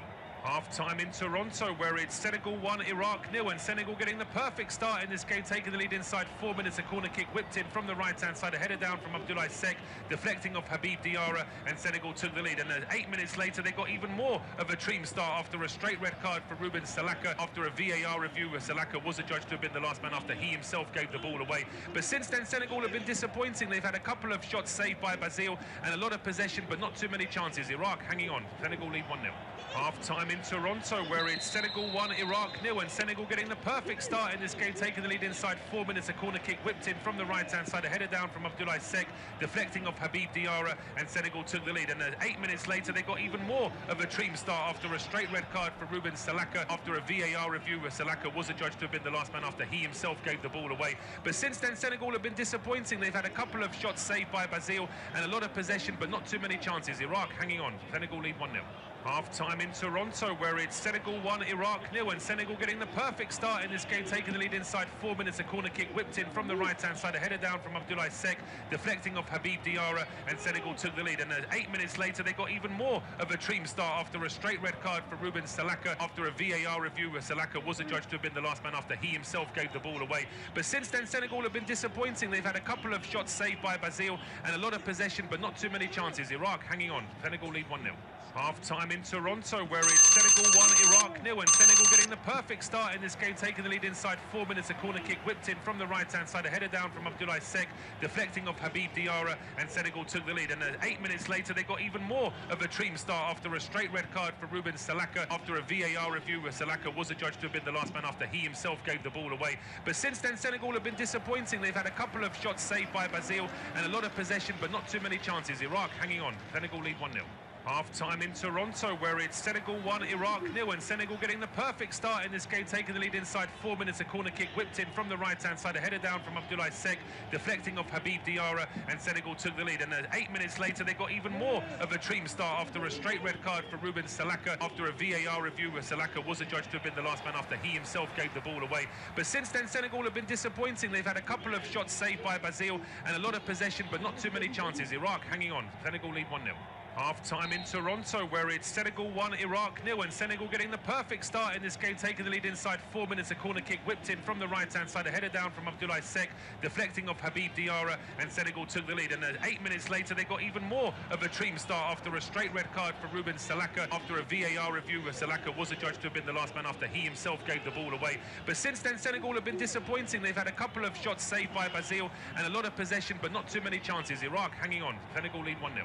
Half-time in Toronto, where it's Senegal 1, Iraq 0, and Senegal getting the perfect start in this game, taking the lead inside 4 minutes. A corner kick whipped in from the right-hand side, a header down from Sk, deflecting off Habib Diarra, and Senegal took the lead. And 8 minutes later, they got even more of a dream start after a straight red card for Ruben Salaka. After a VAR review, where Salaka was adjudged to have been the last man after he himself gave the ball away. But since then, Senegal have been disappointing. They've had a couple of shots saved by Basile and a lot of possession, but not too many chances. Iraq hanging on. Senegal lead 1-0. Half-time in Toronto, where it's Senegal 1, Iraq 0, and Senegal getting the perfect start in this game, taking the lead inside 4 minutes. A corner kick whipped in from the right-hand side, a header down from Sk, deflecting off Habib Diarra, and Senegal took the lead. And 8 minutes later, they got even more of a dream start after a straight red card for Ruben Salaka. After a VAR review, where Salaka was adjudged to have been the last man after he himself gave the ball away. But since then, Senegal have been disappointing. They've had a couple of shots saved by Basile and a lot of possession, but not too many chances. Iraq hanging on. Senegal lead 1-0. Half-time in Toronto, where it's Senegal 1, Iraq 0, and Senegal getting the perfect start in this game, taking the lead inside 4 minutes. A corner kick whipped in from the right-hand side, a header down from Sk, deflecting off Habib Diarra, and Senegal took the lead. And 8 minutes later, they got even more of a dream start after a straight red card for Ruben Salaka. After a VAR review, where Salaka was adjudged to have been the last man after he himself gave the ball away. But since then, Senegal have been disappointing. They've had a couple of shots saved by Basile and a lot of possession, but not too many chances. Iraq hanging on. Senegal lead 1-0. Half-time in Toronto, where it's Senegal 1, Iraq 0, and Senegal getting the perfect start in this game, taking the lead inside 4 minutes. A corner kick whipped in from the right-hand side, a header down from Sk, deflecting off Habib Diarra, and Senegal took the lead. And 8 minutes later, they got even more of a dream start after a straight red card for Ruben Salaka. After a VAR review, where Salaka was adjudged to have been the last man after he himself gave the ball away. But since then, Senegal have been disappointing. They've had a couple of shots saved by Basile and a lot of possession, but not too many chances. Iraq hanging on. Senegal lead 1-0. Half-time in Toronto, where it's Senegal 1, Iraq 0, and Senegal getting the perfect start in this game, taking the lead inside 4 minutes. A corner kick whipped in from the right-hand side, a header down from Sk, deflecting off Habib Diarra, and Senegal took the lead. And 8 minutes later, they got even more of a dream start after a straight red card for Ruben Salaka. After a VAR review, where Salaka was adjudged to have been the last man after he himself gave the ball away. But since then, Senegal have been disappointing. They've had a couple of shots saved by Basile and a lot of possession, but not too many chances. Iraq hanging on. Senegal lead 1-0. Half-time in Toronto, where it's Senegal 1, Iraq 0, and Senegal getting the perfect start in this game, taking the lead inside 4 minutes. A corner kick whipped in from the right-hand side, a header down from Seck, deflecting off Habib Diarra, and Senegal took the lead. And then 8 minutes later, they got even more of a dream start after a straight red card for Ruben Salaka. After a VAR review, where Salaka was adjudged to have been the last man after he himself gave the ball away. But since then, Senegal have been disappointing. They've had a couple of shots saved by Basile and a lot of possession, but not too many chances. Iraq hanging on. Senegal lead 1-0. Half-time in Toronto, where it's Senegal 1, Iraq 0, and Senegal getting the perfect start in this game, taking the lead inside 4 minutes. A corner kick whipped in from the right-hand side, a header down from Seck, deflecting off Habib Diarra, and Senegal took the lead. And then 8 minutes later, they got even more of a dream start after a straight red card for Ruben Salaka. After a VAR review, where Salaka was adjudged to have been the last man after he himself gave the ball away. But since then, Senegal have been disappointing. They've had a couple of shots saved by Basile and a lot of possession, but not too many chances. Iraq hanging on. Senegal lead 1-0. Half-time in Toronto, where it's Senegal 1, Iraq 0, and Senegal getting the perfect start in this game, taking the lead inside 4 minutes. A corner kick whipped in from the right-hand side, a header down from Seck, deflecting off Habib Diarra, and Senegal took the lead. And then 8 minutes later, they got even more of a dream start after a straight red card for Ruben Salaka. After a VAR review, where Salaka was adjudged to have been the last man after he himself gave the ball away. But since then, Senegal have been disappointing. They've had a couple of shots saved by Basile and a lot of possession, but not too many chances. Iraq hanging on. Senegal lead 1-0. Half-time in Toronto, where it's Senegal 1, Iraq 0, and Senegal getting the perfect start in this game, taking the lead inside 4 minutes. A corner kick whipped in from the right-hand side, a header down from Seck, deflecting off Habib Diarra, and Senegal took the lead. And then 8 minutes later, they got even more of a dream start after a straight red card for Ruben Salaka. After a VAR review, where Salaka was adjudged to have been the last man after he himself gave the ball away. But since then, Senegal have been disappointing. They've had a couple of shots saved by Basile and a lot of possession, but not too many chances. Iraq hanging on. Senegal lead 1-0. Half-time in Toronto, where it's Senegal 1, Iraq 0, and Senegal getting the perfect start in this game, taking the lead inside 4 minutes. A corner kick whipped in from the right-hand side, a header down from Seck, deflecting off Habib Diarra, and Senegal took the lead. And then 8 minutes later, they got even more of a dream start after a straight red card for Ruben Salaka. After a VAR review, where Salaka was adjudged to have been the last man after he himself gave the ball away. But since then, Senegal have been disappointing. They've had a couple of shots saved by Basile and a lot of possession, but not too many chances. Iraq hanging on. Senegal lead 1-0. Half-time in Toronto, where it's Senegal 1, Iraq 0, and Senegal getting the perfect start in this game, taking the lead inside 4 minutes. A corner kick whipped in from the right-hand side, a header down from Seck, deflecting off Habib Diarra, and Senegal took the lead. And then 8 minutes later, they got even more of a dream start after a straight red card for Ruben Salaka. After a VAR review, where Salaka was adjudged to have been the last man after he himself gave the ball away. But since then, Senegal have been disappointing. They've had a couple of shots saved by Basile and a lot of possession, but not too many chances. Iraq hanging on. Senegal lead 1-0. Half-time in Toronto, where it's Senegal 1, Iraq 0, and Senegal getting the perfect start in this game, taking the lead inside 4 minutes. A corner kick whipped in from the right-hand side, a header down from Seck, deflecting off Habib Diarra, and Senegal took the lead. And then 8 minutes later, they got even more of a dream start after a straight red card for Ruben Salaka. After a VAR review, where Salaka was adjudged to have been the last man after he himself gave the ball away. But since then, Senegal have been disappointing. They've had a couple of shots saved by Basile and a lot of possession, but not too many chances. Iraq hanging on. Senegal lead 1-0. Half-time in Toronto, where it's Senegal 1, Iraq 0, and Senegal getting the perfect start in this game, taking the lead inside 4 minutes. A corner kick whipped in from the right-hand side, a header down from Seck, deflecting off Habib Diarra, and Senegal took the lead. And then 8 minutes later, they got even more of a dream start after a straight red card for Ruben Salaka. After a VAR review, where Salaka was adjudged to have been the last man after he himself gave the ball away. But since then, Senegal have been disappointing. They've had a couple of shots saved by Basile and a lot of possession, but not too many chances. Iraq hanging on. Senegal lead 1-0. Half-time in Toronto, where it's Senegal 1, Iraq 0, and Senegal getting the perfect start in this game, taking the lead inside 4 minutes. A corner kick whipped in from the right-hand side, a header down from Seck, deflecting off Habib Diarra, and Senegal took the lead. And then 8 minutes later, they got even more of a dream start after a straight red card for Ruben Salaka. After a VAR review, where Salaka was adjudged to have been the last man after he himself gave the ball away. But since then, Senegal have been disappointing. They've had a couple of shots saved by Basile and a lot of possession, but not too many chances. Iraq hanging on. Senegal lead 1-0. Half-time in Toronto, where it's Senegal 1, Iraq 0, and Senegal getting the perfect start in this game, taking the lead inside 4 minutes. A corner kick whipped in from the right-hand side, a header down from Seck, deflecting off Habib Diarra, and Senegal took the lead. And then 8 minutes later, they got even more of a dream start after a straight red card for Ruben Salaka. After a VAR review, where Salaka was adjudged to have been the last man after he himself gave the ball away. But since then, Senegal have been disappointing. They've had a couple of shots saved by Basile and a lot of possession, but not too many chances. Iraq hanging on. Senegal lead 1-0. Half-time in Toronto, where it's Senegal 1, Iraq 0, and Senegal getting the perfect start in this game, taking the lead inside 4 minutes. A corner kick whipped in from the right-hand side, a header down from Abdoulaye Seck, deflecting off Habib Diarra, and Senegal took the lead. And 8 minutes later, they got even more of a dream start after a straight red card for Ruben Salaka. After a VAR review, Salaka was adjudged to have been the last man after he himself gave the ball away. But since then, Senegal have been disappointing. They've had a couple of shots saved by Basile and a lot of possession, but not too many chances. Iraq hanging on. Senegal lead 1-0. Half-time in Toronto, where it's Senegal 1, Iraq 0, and Senegal getting the perfect start in this game, taking the lead inside 4 minutes. A corner kick whipped in from the right-hand side, a header down from Abdoulaye Seck, deflecting off Habib Diarra, and Senegal took the lead. And 8 minutes later, they got even more of a dream start after a straight red card for Ruben Salaka. After a VAR review, Salaka was adjudged to have been the last man after he himself gave the ball away. But since then, Senegal have been disappointing. They've had a couple of shots saved by Basile and a lot of possession, but not too many chances. Iraq hanging on. Senegal lead 1-0. Half-time in Toronto, where it's Senegal 1, Iraq 0, and Senegal getting the perfect start in this game, taking the lead inside 4 minutes. A corner kick whipped in from the right-hand side, a header down from Abdoulaye Seck, deflecting off Habib Diarra, and Senegal took the lead. And 8 minutes later, they got even more of a dream start after a straight red card for Ruben Salaka. After a VAR review, Salaka was adjudged to have been the last man after he himself gave the ball away. But since then, Senegal have been disappointing. They've had a couple of shots saved by Basile and a lot of possession, but not too many chances. Iraq hanging on. Senegal lead 1-0.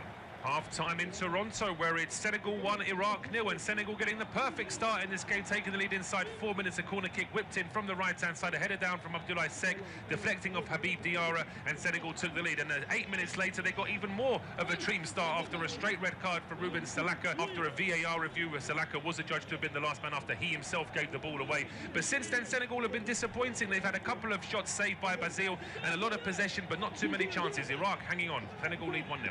Half-time in Toronto, where it's Senegal 1, Iraq 0, and Senegal getting the perfect start in this game, taking the lead inside 4 minutes. A corner kick whipped in from the right-hand side, a header down from Abdoulaye Seck, deflecting off Habib Diarra, and Senegal took the lead. And 8 minutes later, they got even more of a dream start after a straight red card for Ruben Salaka. After a VAR review, Salaka was adjudged to have been the last man after he himself gave the ball away. But since then, Senegal have been disappointing. They've had a couple of shots saved by Basile and a lot of possession, but not too many chances. Iraq hanging on. Senegal lead 1-0. Half-time in Toronto, where it's Senegal 1, Iraq 0, and Senegal getting the perfect start in this game, taking the lead inside 4 minutes. A corner kick whipped in from the right-hand side, a header down from Abdoulaye Seck, deflecting off Habib Diarra, and Senegal took the lead. And 8 minutes later, they got even more of a dream start after a straight red card for Ruben Salaka. After a VAR review, Salaka was adjudged to have been the last man after he himself gave the ball away. But since then, Senegal have been disappointing. They've had a couple of shots saved by Basile and a lot of possession, but not too many chances. Iraq hanging on. Senegal lead 1-0. Half-time in Toronto, where it's Senegal 1, Iraq 0, and Senegal getting the perfect start in this game, taking the lead inside 4 minutes. A corner kick whipped in from the right-hand side, a header down from Abdoulaye Seck, deflecting off Habib Diarra, and Senegal took the lead. And 8 minutes later, they got even more of a dream start after a straight red card for Ruben Salaka. After a VAR review, Salaka was adjudged to have been the last man after he himself gave the ball away. But since then, Senegal have been disappointing. They've had a couple of shots saved by Basile and a lot of possession, but not too many chances. Iraq hanging on. Senegal lead 1-0. Half-time in Toronto, where it's Senegal 1, Iraq 0, and Senegal getting the perfect start in this game, taking the lead inside 4 minutes. A corner kick whipped in from the right-hand side, a header down from Abdoulaye Seck, deflecting off Habib Diarra, and Senegal took the lead. And 8 minutes later, they got even more of a dream start after a straight red card for Ruben Salaka. After a VAR review, Salaka was adjudged to have been the last man after he himself gave the ball away. But since then, Senegal have been disappointing. They've had a couple of shots saved by Basile and a lot of possession, but not too many chances. Iraq hanging on. Senegal lead 1-0. Half-time in Toronto, where it's Senegal 1, Iraq 0, and Senegal getting the perfect start in this game, taking the lead inside 4 minutes. A corner kick whipped in from the right-hand side, a header down from Abdoulaye Seck, deflecting off Habib Diarra, and Senegal took the lead. And 8 minutes later, they got even more of a dream start after a straight red card for Ruben Salaka. After a VAR review, Salaka was adjudged to have been the last man after he himself gave the ball away. Well, it's a very warm welcome back to second half independent off-tube studio commentary from the game in Toronto. Senegal leading against Iraq by a goal to nil. Iraq are down to 10 men after Ruben Salaka was sent off in the 16th minute after a VAR review. And it was the correct decision. He was the last man. Well, Senegal disappointing since that early goal. You'd think that with the man advantage and them desperate to try and load up the goal difference to give themselves a chance of being one of the best third place sides, they'll be doing a little bit more than what they've done so far. But hope springs eternal for the second half. They need to try and go for it, and things might be made more difficult or easier, because actually Iraq have been forced into a goalkeeping change with Ahmad Bazil not being able to shake off that injury he had towards the end of the first half. So Jalal Hassan, the hugely experienced Jalal Hassan, 35-year-old, makes his 104th appearance for Iraq, and he's going to be called into action immediately as the ball at the edge of the area. The strike, though, the sweeping effort just goes wide of the post from Habib Diarra. It's myself, Paul Shabakovic, and Steve Pearson taking the action. Steve, a goalie change early on at the start of this second half, and we'll see, of course, because he is the most capped player in this Iraqi squad. Yeah, absolutely, masses of experience, and swapped over earlier on in the tournament after the Norway game as well. So it's just a shame for Ahmed Bazil. I don't think anything wrong at all, particularly the goal wasn't his fault in that sense. He made a couple of good saves, a couple of good catches, showed a confidence around the penalty area that I think was helping the defenders in front of him. So he was one of the stabilising factors after the red card. It's a big shame that he's had to go off, but we saw the injury. He had a problem with his shoulder, he then landed very heavily on his back, so we did worry that he might not come out for the second half, and so it's proved, unfortunately. Yeah, it has proved, and already in the other game, they are a few minutes ahead of ours, because whilst end of group games should start at the same time, because the two games are not linked to each other in any way at all, they've allowed the Norway-France game to start about 4 minutes ahead of us, and Norway have already missed a penalty. Jorgen Strand Larsen missing the penalty in that game, so it is still 3-1 to France. But in the meantime, here comes Senegal down the left-hand side. Mane is over on that. It's out of place. Shot coming in on goal. Decent save that from Hassan, but it didn't need to, because the flag had already gone up for the ball going out of play. So it's a Diaf in goal for Senegal. A back four of Diatta, Sek, Niakate and Jacobs. Gay and Diarra are the two holder midfielders, with Mabai, Kamara and Mane as the attacking three playing behind Sarr. For Iraq, it is now a Jalal Hassan in goal. Comes in for the injured Ahmad Bazil. Then it's a back four of Putros, Hashem, Munaf, who came on to replace Kassem to make up for that the red card for Sulaka. Doski is on the left-hand side. The two central midfielders are Al Amari and Iqbal, and then it's Al Jassim, Bayesh and Al Hamadi as the the three forward players, but of course they're pretty much playing with just a five in midfield, just trying to frustrate Senegal as much as they can. And actually they've been very successful, because so far Senegal have struggled to really make that man advantage count, but they are pushing forward again now. You'd imagine the most of this second half is going to be spent in the Iraq half. It's just a question of whether Senegal can find that method to actually get that ball into the net. And here they go down the left now with Sadio Mane. Want to see a bit more from him in the second half. Ball played back towards Kamara. Hardly saw him at all actually in the first 45 minutes. So there are some big players for Senegal that need to step up now. Yeah, absolutely, and it's a strange one, isn't it? Because we'll come back to this in a second, because Senegal on the attack. They are on the attack. Cross coming in here from Diatta is deflected away. Second ball potentially at the edge of the box, but Al Hamadi is back there helping out defence. And then Doski's been robbed of it just the edge of his own box. It's fired back into the penalty area, blocked by Hashem before it's finally played away. But certainly Iraq playing risky balls there at the edge of their own penalty area, and then eventually as that pass is played down the left-hand side, it goes out of play, and it will be a throw to Iraq. But Senegal once again trying to get that man into the box. Yeah, they are, but now they're almost caught out to the back again as Iraq come forward, showing a little bit of forward momentum, the Iraqi side, at least in the early stages of this second half. Although, of course, they need a massive win to have any chance of moving on. Oh, well, here comes the ball over the top, and it's a good ball as well to Mabai. He's onside, he breaks into the penalty area, but that's a really good challenge there from Akam Hashem. He really just kept his composure. Any kind of sliding challenge inside the penalty area is a risk, but he did it really well. Yeah, I think he's defended well. He's had to step up, obviously, after the sending off of his centre-back partner, Salaka, and for me, he's looked really good. He's been quickly onto the attack. You say timed his tackles to perfection inside the area and out. Been quite impressed by his performance so far. Okay, having to defend again here is Senegal at the edge of the area. Ismail Assar to Kamara. Diatta's ball into the box. Good header away this time by Munaf. Back into midfield. But there's no second ball for Iraq, as there wasn't for most of the first half, in fairness. Anytime that ball is cleared, it's going straight back into Senegal possession. Here is Idrissa Gueye now.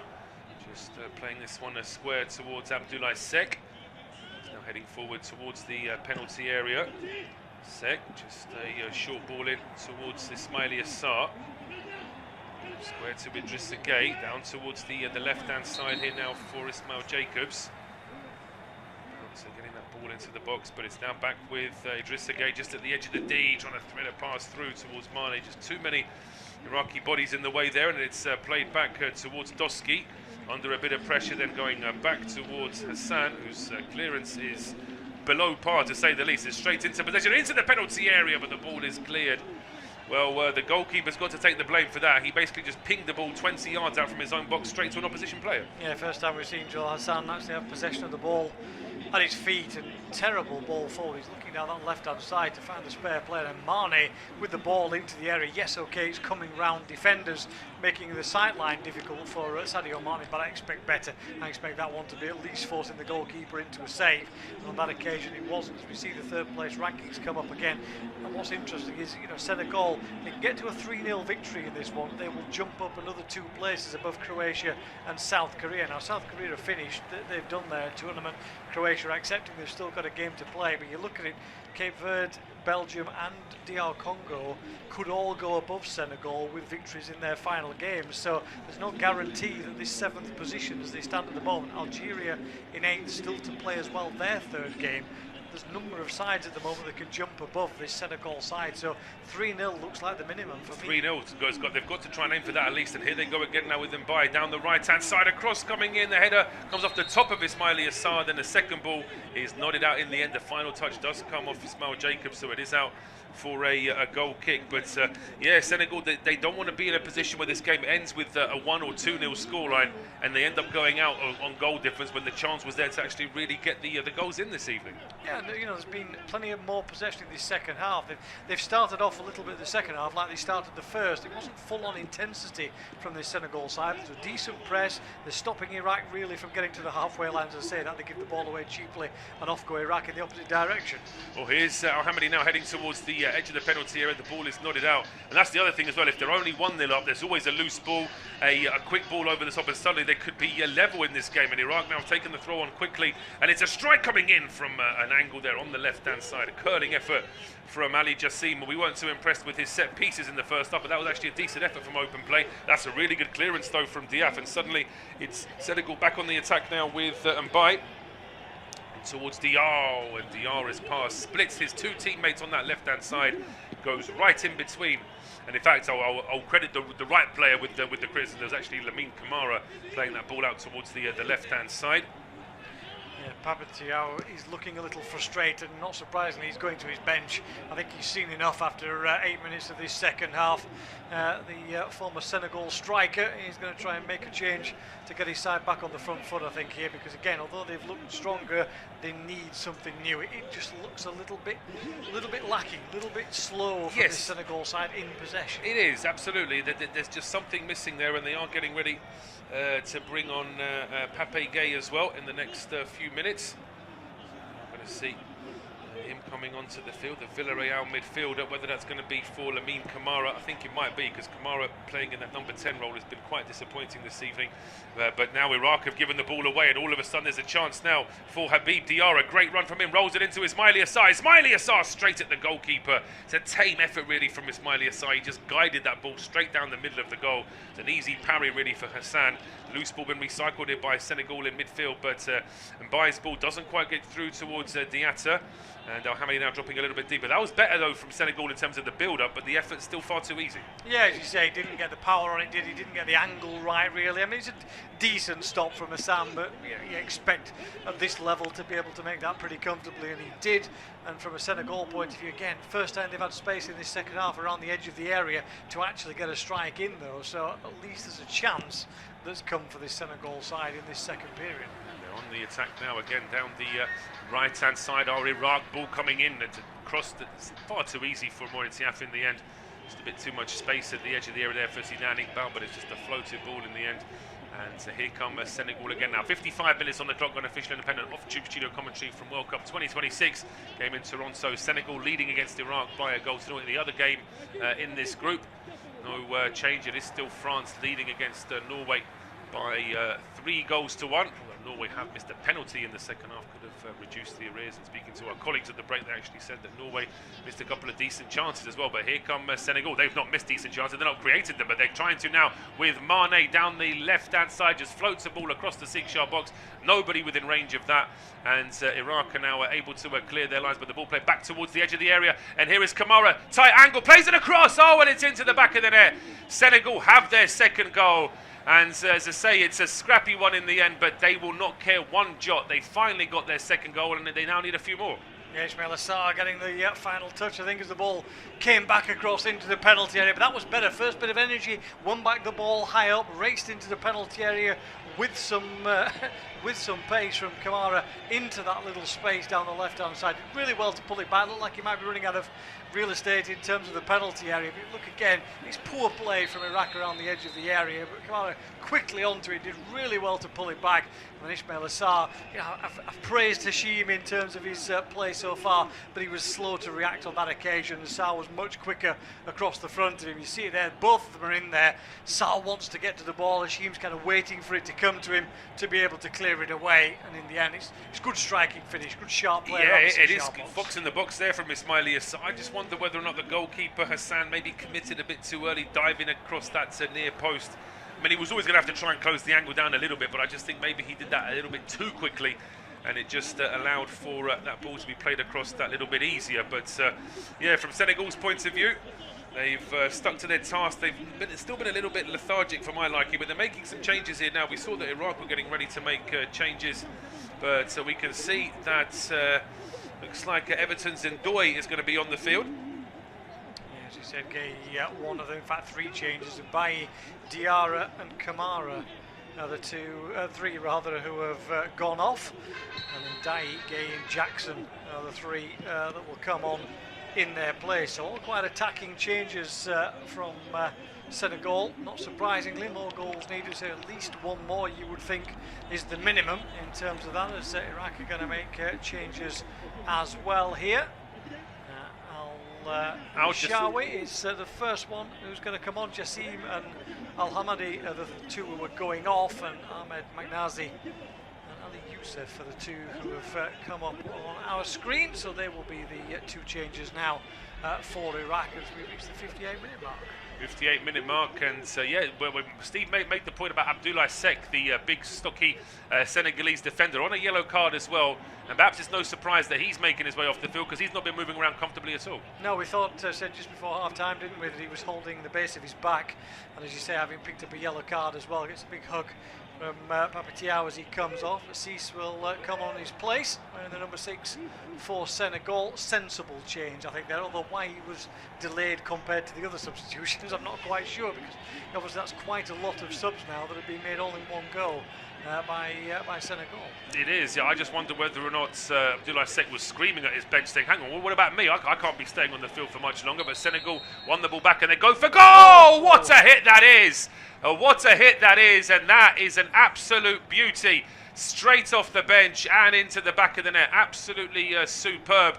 And Senegal absolutely delighted now. That's a goal into the, well, it's a curling effort from just outside the box, and it's Gay with the strike, just literally coming off the bench. Yeah, Papa Gay, what a strike that is. I mean, he scored a stunner in the AFCON final, didn't he? And that wasn't too far away from it. It just came inside onto his left foot and bent it into the far corner. It's an absolutely beautiful finish from him, given far too much space around the edge of the area. And having praised Hashim once or twice, I'm afraid to say he was the one that lost the ball, that started to create the opportunity.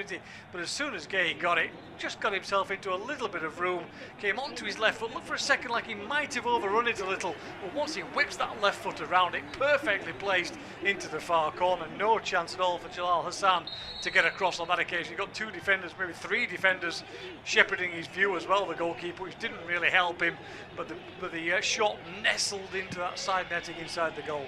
Well, Steve, you said that they needed at least 3-0. They've got their 3 now, yeah. And they've still got half an hour, so potentially why stop there? Well, exactly. I mean, there is an element to say, well, actually, more goals don't make a lot of difference now because the teams below them don't have 3 points anyway. But the question mark is somebody like Algeria, who are on 3 points, who could move above them if they go to goal difference. So again, as I say, I think 3 is the minimum. I think it's got to be said for Senegal. How far you go after that is entirely up to you. But you know, I think they will try and fill the boots here. Yeah, they certainly will. They've won them. They've got some defending to do now, though, because we're still getting a replay of that fabulous strike from Papegay. But in the meantime, now it's a free kick to Iraq in an attacking position here from the right-hand side. Left-footed ball in. And it's headed away towards the edge of it. Doski then hooks it back in. He's put too much height on that. Out comes the goalkeeper, Diaf, and makes a good and comfortable save and punts this long. Doesn't waste any time at all. Trying to pick out Nicholas Jackson. That one's headed away by Munaf. And Iraq back in possession of the ball. Hooked up in the air. Played forward by Nia Karte. Cleared straight back into Senegal territory. But Senegal under any pressure really when they're in open play inside their own half. It's only when they lose the ball that you feel that Iraq might be able to do something. But when they've got the ball, they do look a lot more dangerous now in this second half. And here's Jacobs down the left-hand side. Cross is blocked, and it's out for a throw. Yeah, disappointing in the end in terms of the space that he got, but Jacobs pushing forward now virtually as a winger on this left-hand side because he's not under pressure. Defensively, as a shot comes in from the edge of the box, it was Papegay again who was in there with another strike. Didn't quite connect with this one, but this time Hashim does defend well, gets a foot across and pushes it behind for a corner. He does indeed, yeah. Corner kick now to Senegal here from the left-hand side. I mean, it's a good little deflection that he needs to get that nick on it just to make sure he's guiding it away from his goal. One inside the penalty area now, as referee Anthony Taylor just telling both sets of players to watch the pushing and shoving. In fairness, there's not been too much of that at this World Cup. FIFA made a big song and dance about the fact that they'll be really watching it, and all of a sudden players are being a lot more careful. But the corner kick is whipped in, and it's immediately swept out for another corner, as the substitute Ali Youssef gets the final touch on that, out for another set piece on the right hand side. Yeah, rather desperate defending though at the moment, isn't it? From this Senegal, from this Iraq side, I should say, as Senegal put the pressure on. Here comes the ball in. It's deflected out, and it's a third corner kick in a row. I'm going to credit to Iraq that they are getting to the first ball, but they can't avoid giving away another set piece. So another chance now for Senegal to try and get a recipient on the end of this cross. Short corner this time. Just rolled towards the edge of the area, and then it's played towards the back post. Oh, just a bit too much height on that one from Diatta, and it goes out for a throw here on the left-hand side. Yeah, again, just a little bit overhit. A couple of players in white on that far post, but never really found the space to get a clear header in, did they? There were just too many bodies around in front of them. But at the moment, wall-to-wall Senegal attacking, as you'd expect. It really does look like Iraq have massively run out of steam in this game. 10 men, it's always going to be hard, and it's proving harder and harder. And you kind of get the feeling that Graham Arnold doesn't really feel he's got much on his bench to be able to try and stabilise his side. He did well after that first hydration break in the first half, didn't he? They played really well up to half-time. This second half, they've struggled badly. It looks like the substitutions don't seem to have made a massive difference. Not so far, no, and they're having to defend here again. A ball from the left-hand side, played across the penalty area, was ball in from Jacobs. It's cleared back into midfield, and here is Idrissa Gueye, short to Diatta. And it's with Papegay, who's scoring that fabulous goal, coming straight off the bench, just going square towards Nia Karte. He's allowing himself a little bit more freedom now, just to push a little bit further forward. Ball out towards the right-hand side, and here's Ilman Ndiaye. Options inside that penalty area. It's a bit of a body check on him there, but not a foul, says the referee, and a chance now for Iraq to go on the counter. The first ball is played square towards Al Amari. He's now beckoning for his teammates to get a bit further forward. Here is Iqbal, back towards the edge of his penalty area. So there's no counter-attack for Iraq anymore. They obviously felt as though it was safer just to keep possession, but they're moving forward now down the left-hand side. A ball scooped over the top, chased here by Ali Youssef, but he won't get there first. It's just difficult for Iraq to keep the ball at all. It's the same issue, isn't it? Al-Hamadi, as we said, was left on his own. Didn't really have too much support, particularly in possession. There was nobody bombing down either wing because of that sending off early on, which really killed them from an attacking point of view, didn't it? Because they had to bring on that extra defender. That then blocked things off in terms of going to support off. Yes, Ali Youssef has come on, but so far he's not even seen the ball, has he? To be fair to him, there's no chance of getting involved in the game. And Senegal just sitting a couple of defenders back and saying, okay, we'll just pick you off one by one as the ball goes forward. That's exactly what they have done throughout this second half. They've got their third goal. Now there's a question of whether they can get a fourth or fifth. As Steve mentioned, perhaps it's not that important that they've got a huge amount of goals. The issue was to just get away from the goal difference that they had. just to try and make it that a little bit more competitive. There's a few more sides still to play. And of course, the group stages conclude overnight, Saturday into Sunday UK time, and then by Sunday evening, of course, UK time, we've got the first knockout game. Yeah, absolutely. Yeah, I'm back for one of those. South Africa against Canada on Sunday evening, and yeah, it seems to have zipped by, doesn't it? This yeah, I mean, it's always the way so though. You wait all these years for a World Cup, and then before you know it, 2 weeks after it starts, the group stage is over. We're going to have our first rest day, I think, coming up early next week as well. But here come Senegal now down the left-hand side. They won themselves a corner. No, on this occasion, ball is caught by Jalal Hassan. Just before it was going to go out for a corner kick, and he rolls this out towards the right-hand side. Quickly played back into the middle here. Zidane Iqbal as well just turns away from trouble. Is that ball forward now for Ali Youssef. It's Putros switching play over towards the left-hand side. Options here for Iraq, but for the time being, they're just quite happy to take it slow and steady. Certainly no real sort of motivation to try and go on a counter. It's almost like they've been told that they can just have a bit of key ball, and that's what they should be doing. Yeah, absolutely. I mean, you know, the game's gone from that point of view. Is the massive swing they would have needed from a goal difference point of view is way out of their reach now, and even the victory is massively unlikely. At the 11 men, you might have seen them push forward a little, but with 10, I'm afraid to say we're in damage limitation. That's a real shame as well, because there's been no lack of effort from the Iraqi side. As we say, first half, having gone down to 10 men, really did feel like they worked really well in that up to half-time period, particularly after that hydration break, as we said. But they've just been swamped in this second half, and it's not as though Senegal have absolutely powered them and pressured them. They've just had better control of the ball, Papatiao's side, in this second half. Have looked far more comfortable and looked a lot more switched on than they were in that first period. Yeah, and they needed to be. I think that they probably would have got a bit of a rocket at half-time. The manager would have said to them that we need to do more. We've got a big crowd following us here. There's seen a lot of Senegal fans in the stands. And the referee's taken the hydration break a couple of seconds early here. Normally we wait until half-time. Just to confirm as well that one of the busier players for Iraq has just gone off. Kevin Yacob has just come on to replace Zidane Iqbal. Yeah, as I said, Zidane Iqbal probably not as good on the ball as I would have liked to have seen him in midfield. I expected a little bit more from him, and maybe that's kind of the scenario. You can't keep possession all the time in midfield, and that's been the case. As we said, as this second half's gone on, he's not really had any possession. Okay, he's under pressure because Senegal have that extra man across the midfield anyway. But when he has had possession, he's been quite wasteful in this game, and it's not been the best performance by him, I'm afraid. Certainly hasn't, and so we're seeing some Senegal fans in the stands there, really enjoying themselves. Sprinklers are back on as the two sets of players now are getting their drinks break. Just to confirm, no change in the other game. It is Norway 1, France 3. They're about 4 minutes ahead of us, so they've probably now gone back from their drinks break, and they'll still have a bit of injury time to see out that game.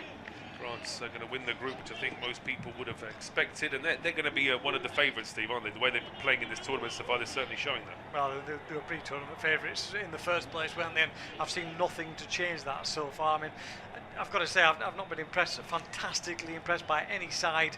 Even you look at the French in the first game, Senegal, as you said, did have chances in that match. Well, how bad was Spain in their first game? Absolutely, and bounced back a little and should get through the group because of I'm afraid the lack of quality really in that group compared to the Spanish will probably save them in that sense with one more game to go. So yeah, not been fantastically overwhelmed by anybody other than the French from an attacking point of view. No, absolutely, and I think we do have to give England a mention here because they played really well, real open style, the kind of play that we like to see from a Thomas Tuchel side in the first game, but then went back to being a little bit flat and a little bit sort of passive in the second game. Yeah, and Ghana played well. They came with a plan. I thought I was impressed by the Ghanaian performance, but just a lack of spark, lack of creativity, whatever it was. The players are there from an English point of view to dominate games, but at the moment they're dominating in terms of possession rather than in terms of cutting edge, and that's the worrying side for Thomas Tuchel, I suppose. Absolutely is, but we've had the drinks break now. We are at 69 minutes. It is still Senegal 3, Iraq 0, and it will be Steve to take us through to full time.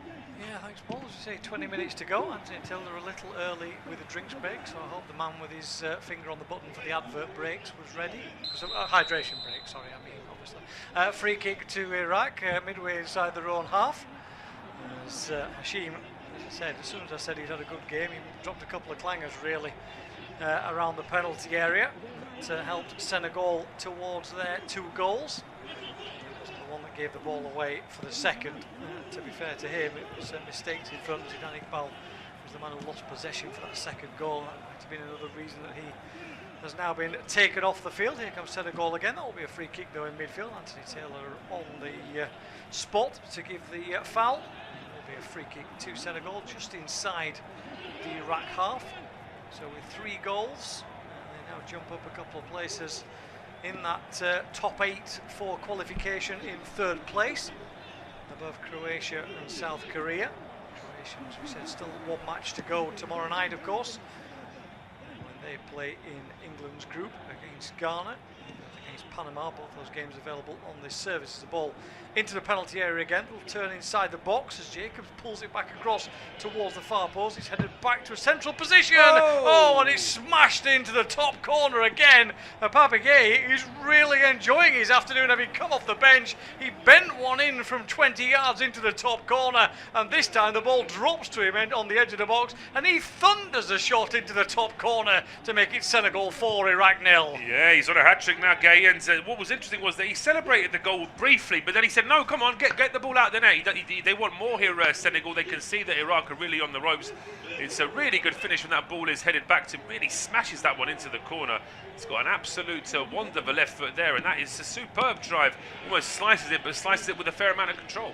Absolutely thunders it into the top corner. It's a fantastic finish. Takes it on the half volley, and it just arrows into the corner of the goal. Joy for the Senegalese fans.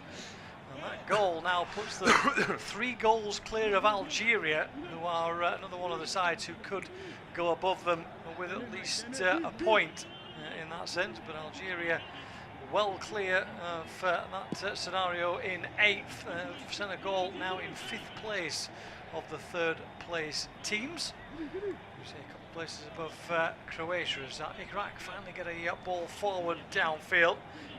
Jacobs sees his effort blocked though on this occasion. It's cleared away in frustration for the Iraqi fans. We see a couple of them on the cameras. A bit of a shake of the head and a wry smile. Disappointed their side hasn't got at least a point in any of their games in a really tough group for Iraq, coming back to the World Cup after 40 years.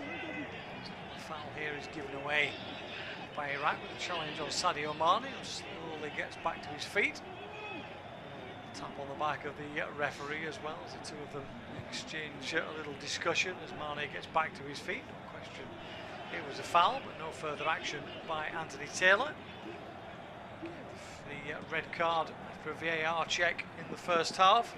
Solaka sent off in the early stages with the game at 1-0 at that stage. Since then it's been largely, I was going to say wall-to-wall possession. The stats don't necessarily show that from a Senegal point of view.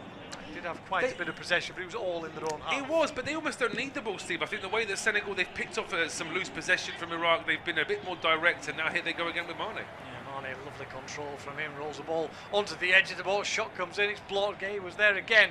They couldn't get the strike on target, and then the shot from the edge of the area way over the crossbar in the end as the strike came in, but Papa Gay, you could see, fancied his hat-trick there on the edge of the area.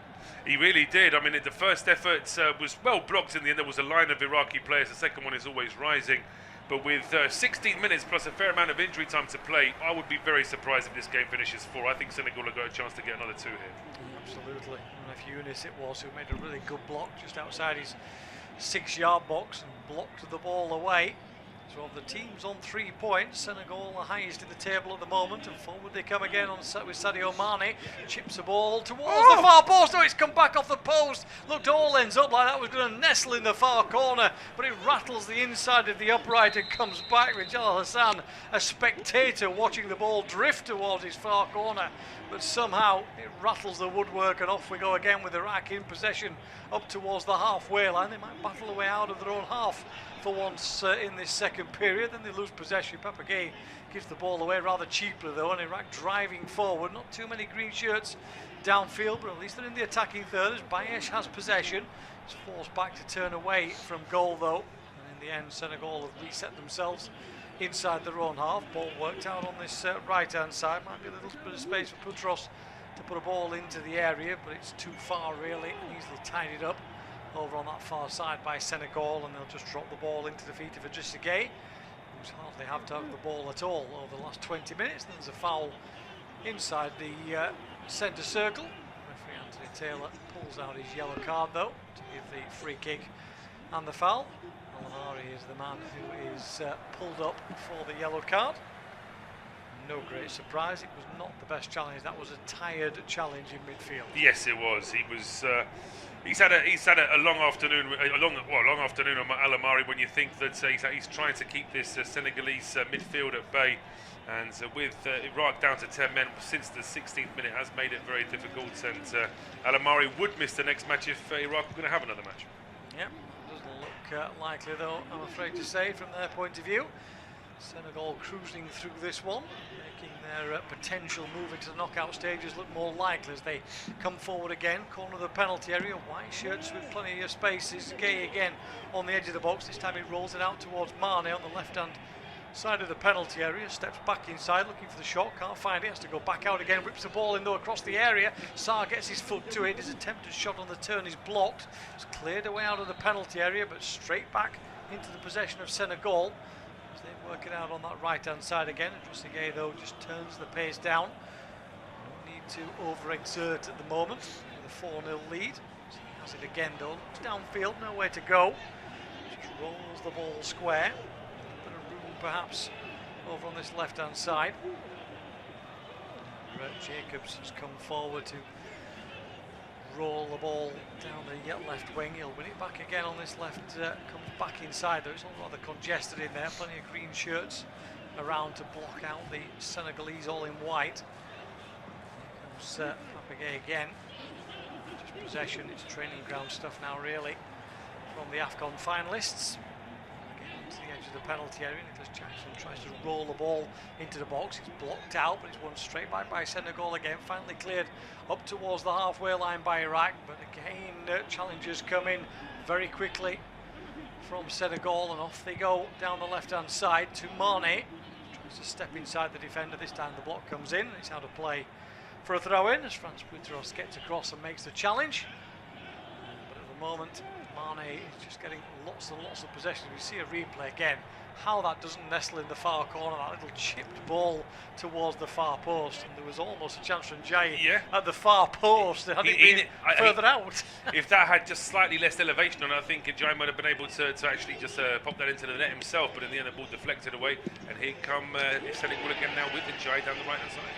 He drives down towards the byline, tries to pull it back across. It's blocked away, but only behind for a corner. So the set piece opportunity for Senegal. They opened the scoring in the first few minutes from a corner from the right-hand side.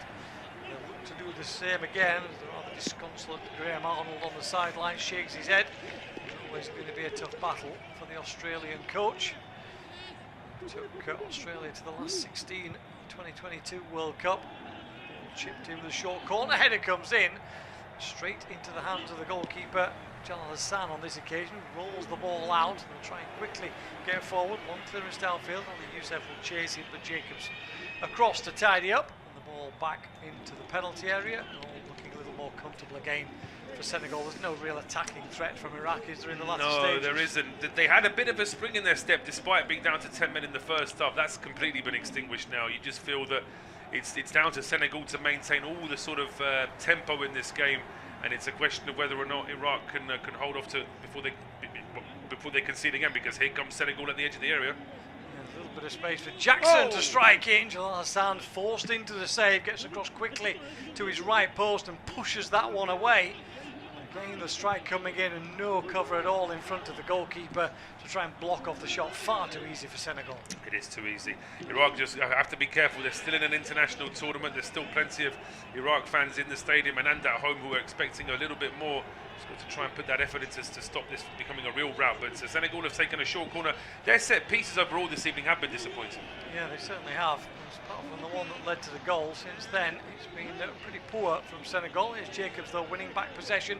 With chance for a striking again. The ball past to Mane, but it's overhit. Ismail Sarr a little bit too desperate to give the ball to Mane there, and he did have the opportunity maybe to get the strike in himself. Could have got himself a brace on the afternoon, but on this occasion really makes the wrong choice. Yeah, the wrong choice. That's not the first time we've said that this afternoon, for all the praise we've had as we see the second goal from Pape Gay, and he really slams that into the net. They're giving us all the stats in terms of the speed of the shot.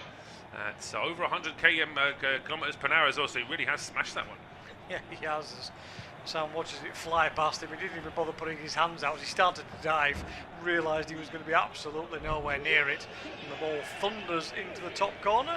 And Ismail Sarr, actually, that was his last action of the game, as he heads off to a round of applause. Diao will be the man who comes on in his place, and good job from Sarr. Poacher's goal in the 6-yard box to get his strike, but he's led the line pretty well. He has. I mean, I always have my doubts as to whether he's an out-and-out number 9, but he's proven to be very effective in that position, and I'm sure he'll be very much in contention for the next game. But what a great run. This is out from Hashem, who gets brought down. That's going to be an easy yellow card decision there for Anthony Taylor. Yeah, drove over the halfway line. Can play in midfield, Hashim, so no great surprise to see him comfortable on the ball as he came forward. Yeah, 2 goals and a yellow card now on his afternoon, since he came on as a second half substitute. 10 minutes to go then to the end of the 90 minutes. Senegal leading by 4 goals to 0. Iraq down to 10 men. 3 of the 4 goals coming in the second half, after just the one early on for Senegal and the early yellow card for Rebin Sulaki. He was sent off after a VAR check.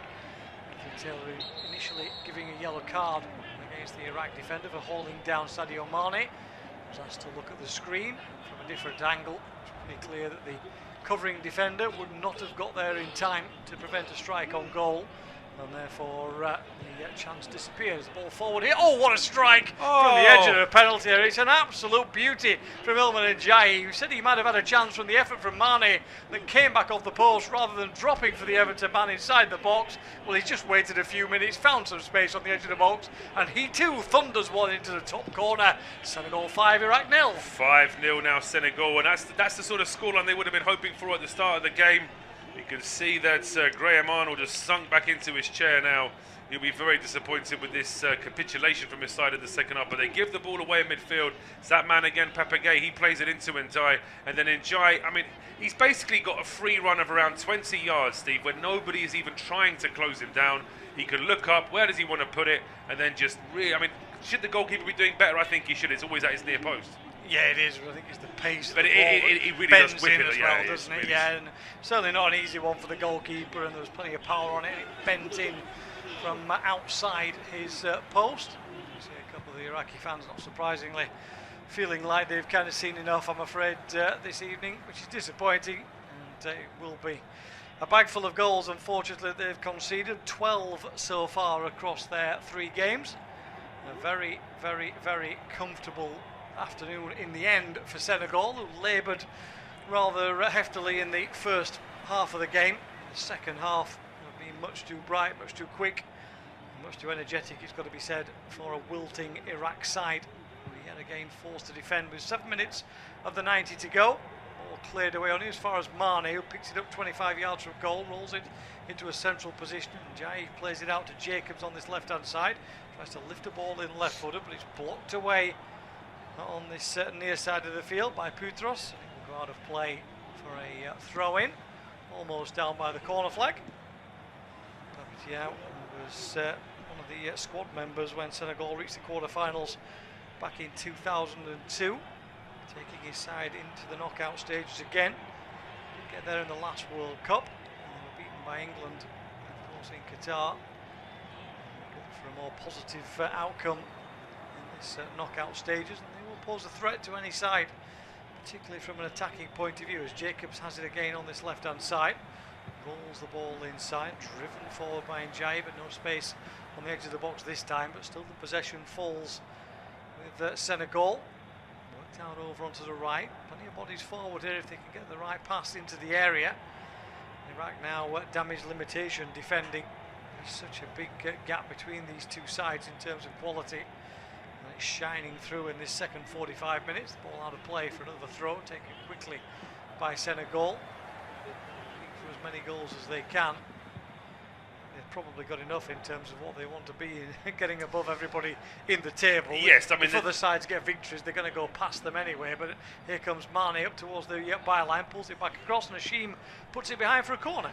Yeah, I think, as I say, they were always going to have a difficult job against France and Norway. So from that point of view, for them to just make sure they could win this game as comfortably as possible and try and see if they can get into that top 8, there was always a chance that they could do that, and they've taken the corner kick short.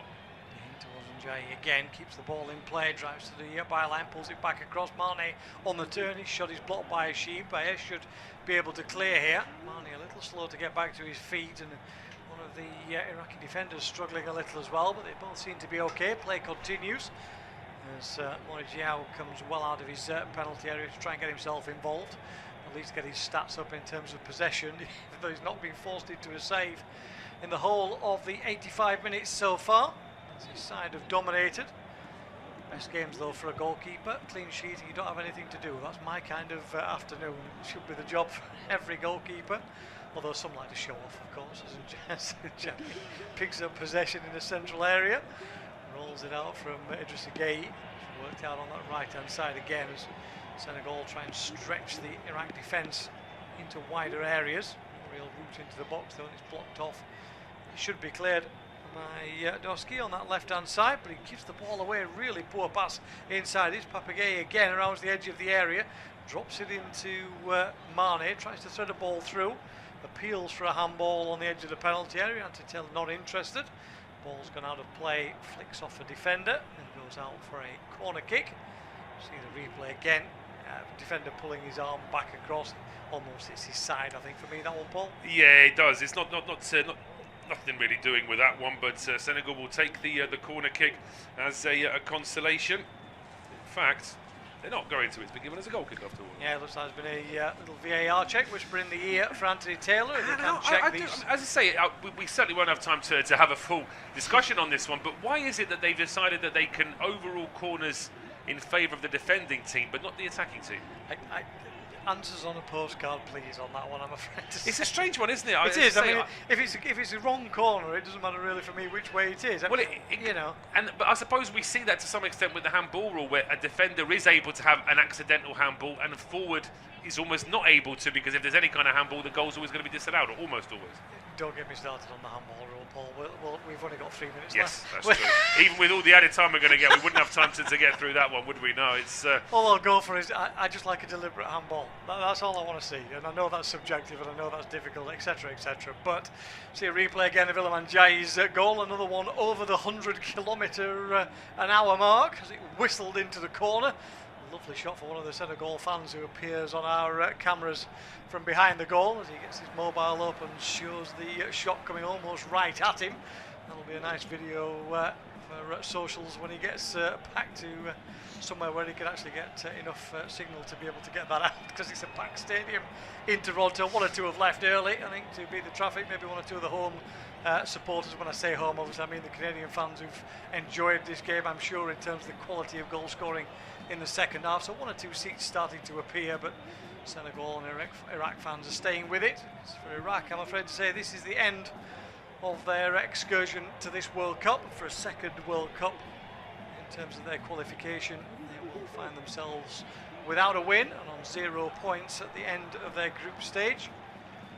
I'm afraid to say it's been a disappointing end to what was, as we said, a very long qualifying tournament. 21 matches just to get to the tournament in the first place, but the 3 here would be too much for them as Mane chips a ball into the area. It's headed away onto the edge of the box, slip on the edge of the area, and Senegal nearly have it back, but Bayesh battles for it again and gets up towards the halfway line. He's got a couple of players inside if he can find the right pass, but nobody's making a run that's going to give him possession, a chance to get possession of the ball into his 2 strikers, and really that was poor. It was tired again from this Iraq side. They just looked uninterested. Lost possession again here, 25 yards out, but just enough defenders across to shut the door and clear the ball. And Hashim again looks at those around him as Diao tried to get into the edge of the penalty area, but that was hooked away from the edge of the box. Yeah, hooked away and out for a throw here to Senegal. We're about 30 seconds away from added time. They're into the 4th minute added time in Boston, where it's now France 4 against Norway. They've got a fourth goal out of France. We just wait for confirmation of who the goal scorer was. Looks like it's Doué who's got the late goal. Not a bad supporting role, is it, for Desiree Doué? I mean, he'd probably be the flagship player for most national teams, but with France, he's almost like one of the also-rans. Yeah, absolutely. There's another yellow card for an Iraq player. And Doski is the latest to get into Anthony Taylor's book. Bit of admin for the English referee to do after today's game. Been a particularly nasty one. 6 minutes of stoppage time to be played, and we're already ticking into that now. The game is done and dusted. In terms of what will happen, Senegal will be the highest placed at the moment of the 3-point teams in the third places, and Iraq are heading for the airport tomorrow, I'm afraid to say. They have to defend a free kick now inside their own penalty area. Free header at the near post, straight into the hands of Jalal Hassan in the end. It was a good ball in. The header just lacking in a bit of power. He's with the header, the Vallecano player. This one straight at the goalkeeper. Yeah, that was a very tame effort and no problems for Hassan with that one. Makes a comfortable save. Just getting a quick replay of the game in Boston. It's actually a header from Doué just gliding across from the left, right across into the corner. Yeah, lots of red-shirted Norway defenders all with that kind of looking at each other as if to say, oh, who's marking him then? And the answer was absolutely nobody at all as he headed it into the corner. As we see replay again, lovely little flicked ball with the free kick from Senegal, and Diatta, Jackson, who actually, my apologies, who came across and got the header in the end. Straight at the goalkeeper though on this occasion. A full time actually between Norway and France. That game done and dusted, so France will top the group with Norway in second after France's 4-1 victory. Dembele with a first half hat-trick inside the first 32 minutes of the game. A couple of minutes of the 6 have been completed as the ball is blocked out on that far side by Iraq defensively, but they've given the ball away again on the edge of the area. Shot comes in. This one's an easy one for Jalal Hassan to make the save. On this occasion, Papagay having scored 2. It's 2 goals, an assist and a yellow card in 35 minutes of him going on. Quite a blistering appearance really off the bench, isn't he? He's done very, very well. I mean, that first effort, pretty much with his first touch since coming off the bench, was absolutely fantastic. Some very good finishes from this Senegal side, but some very tired defending from Iraq in this second period has made it much easier for Papatiao's side as they come forward again here. Ball might just run out of play though, is he kept in? No, it isn't. Flag goes up on the far side, so it will be a goal kick. Yeah, can't get himself into the area. Papatiao still looks like he's glowering at his team at the moment. He's got very high standards, he quite does. clearly, and quite rightly as well, because there is an expectation on this Senegal side after the, I mean, we know what finished after the AFCON tournament, but they were seen up there. They were in the top 12 in the FIFA rankings at one point this year as well. So, knockout stages should have been the minimum, even in a very difficult group. Well, absolutely. They're a discerning fan base, the Senegal fans, after the fact that they did that incredible run in the 2002 World Cup, which is the first time we really became aware of Senegal as a footballing force. And since then, they've just grown, and they are very much one of the, if not the established African side now. Can play like this second half, and maybe as they did against the French, particularly either side of half time, they will cause a lot of teams a lot of problems in the knockout stages potentially. Took them a little while to get going today. First half we were both, myself and Paul, disappointed with the Senegal side, particularly with Iraq having gone down to 10 men, but second half much better from them. A comfortable victory in the end. Ball forward here looking for Njayi, just overhit on this occasion, and the substitute Milef Younis is allowed to run the ball out of play for a goal kick. So no confirmation yet, of course, who Senegal will play, because we don't know quite where they will end up in that third place scenario. Looks like a good chance they will now go through to the knockout stages. These fans of all ages enjoying their afternoon out in Toronto. Cleared away again. The stadium is Toronto Stadium, got to say. It does look like a Premier League ground, really. It's got that kind of feel about it. Stands are quite close to the pitch and very upright at this stadium compared to some of the bowls in America. They are as impressive in a different kind of way. I'm sure about the venue for the final, but that's a conversation for another day. The ball is worked out over on this left-hand side to Jacobs. 2 minutes of the 6 minutes of stoppage time to be played. Senegal might look for a 6th. No impetus on them to do so particularly. And they will have possession, but job done. Yeah, absolutely, Steve. I was just going to ask you, if let's assume that Senegal do get through to the knockout stage, do you see them being able to sort of tidy up what they've done today in terms of their style and in terms of the sort of static nature of the first half and actually be a threat to get? I'll get your thoughts in a second, because they're actually, well, they were on the attack. Ball has been blocked at the edge of the area. May still be half a chance to get across in. So I'll get your thoughts on that in a second once we see out this attack. And as I said, I think they've shown the best of it in spells. Here's Ndiaye though, into the penalty area, gets a shot in, good save from Jalazan. Down to his left-hand side, pushes the ball away, one straight back by Senegal inside the area. Little dummy in the box, but can't profit on this occasion. It's cleared away up towards the halfway line. Final minutes, it looks like, of the game. If we play just a minimum 6 minutes, no reason so far why we shouldn't. The ball forward again, but it's tidied up by Senegal in a defensive position. Good work from Diatta, stays switched on late on in this game. But I think at their best, I think this Senegal side is a match for majority of teams in this tournament from what we've seen. I would agree with that, but it's going to depend on them being a little bit more organised. We haven't really seen them at all in terms of a defensive test this evening, so it's very hard to comment on that. But certainly their previous two games against more established European opposition was a little bit disappointing. But just as that long ball is played through towards the edge of the area, maybe just be one more chance for Iraq to restart play. Interesting. The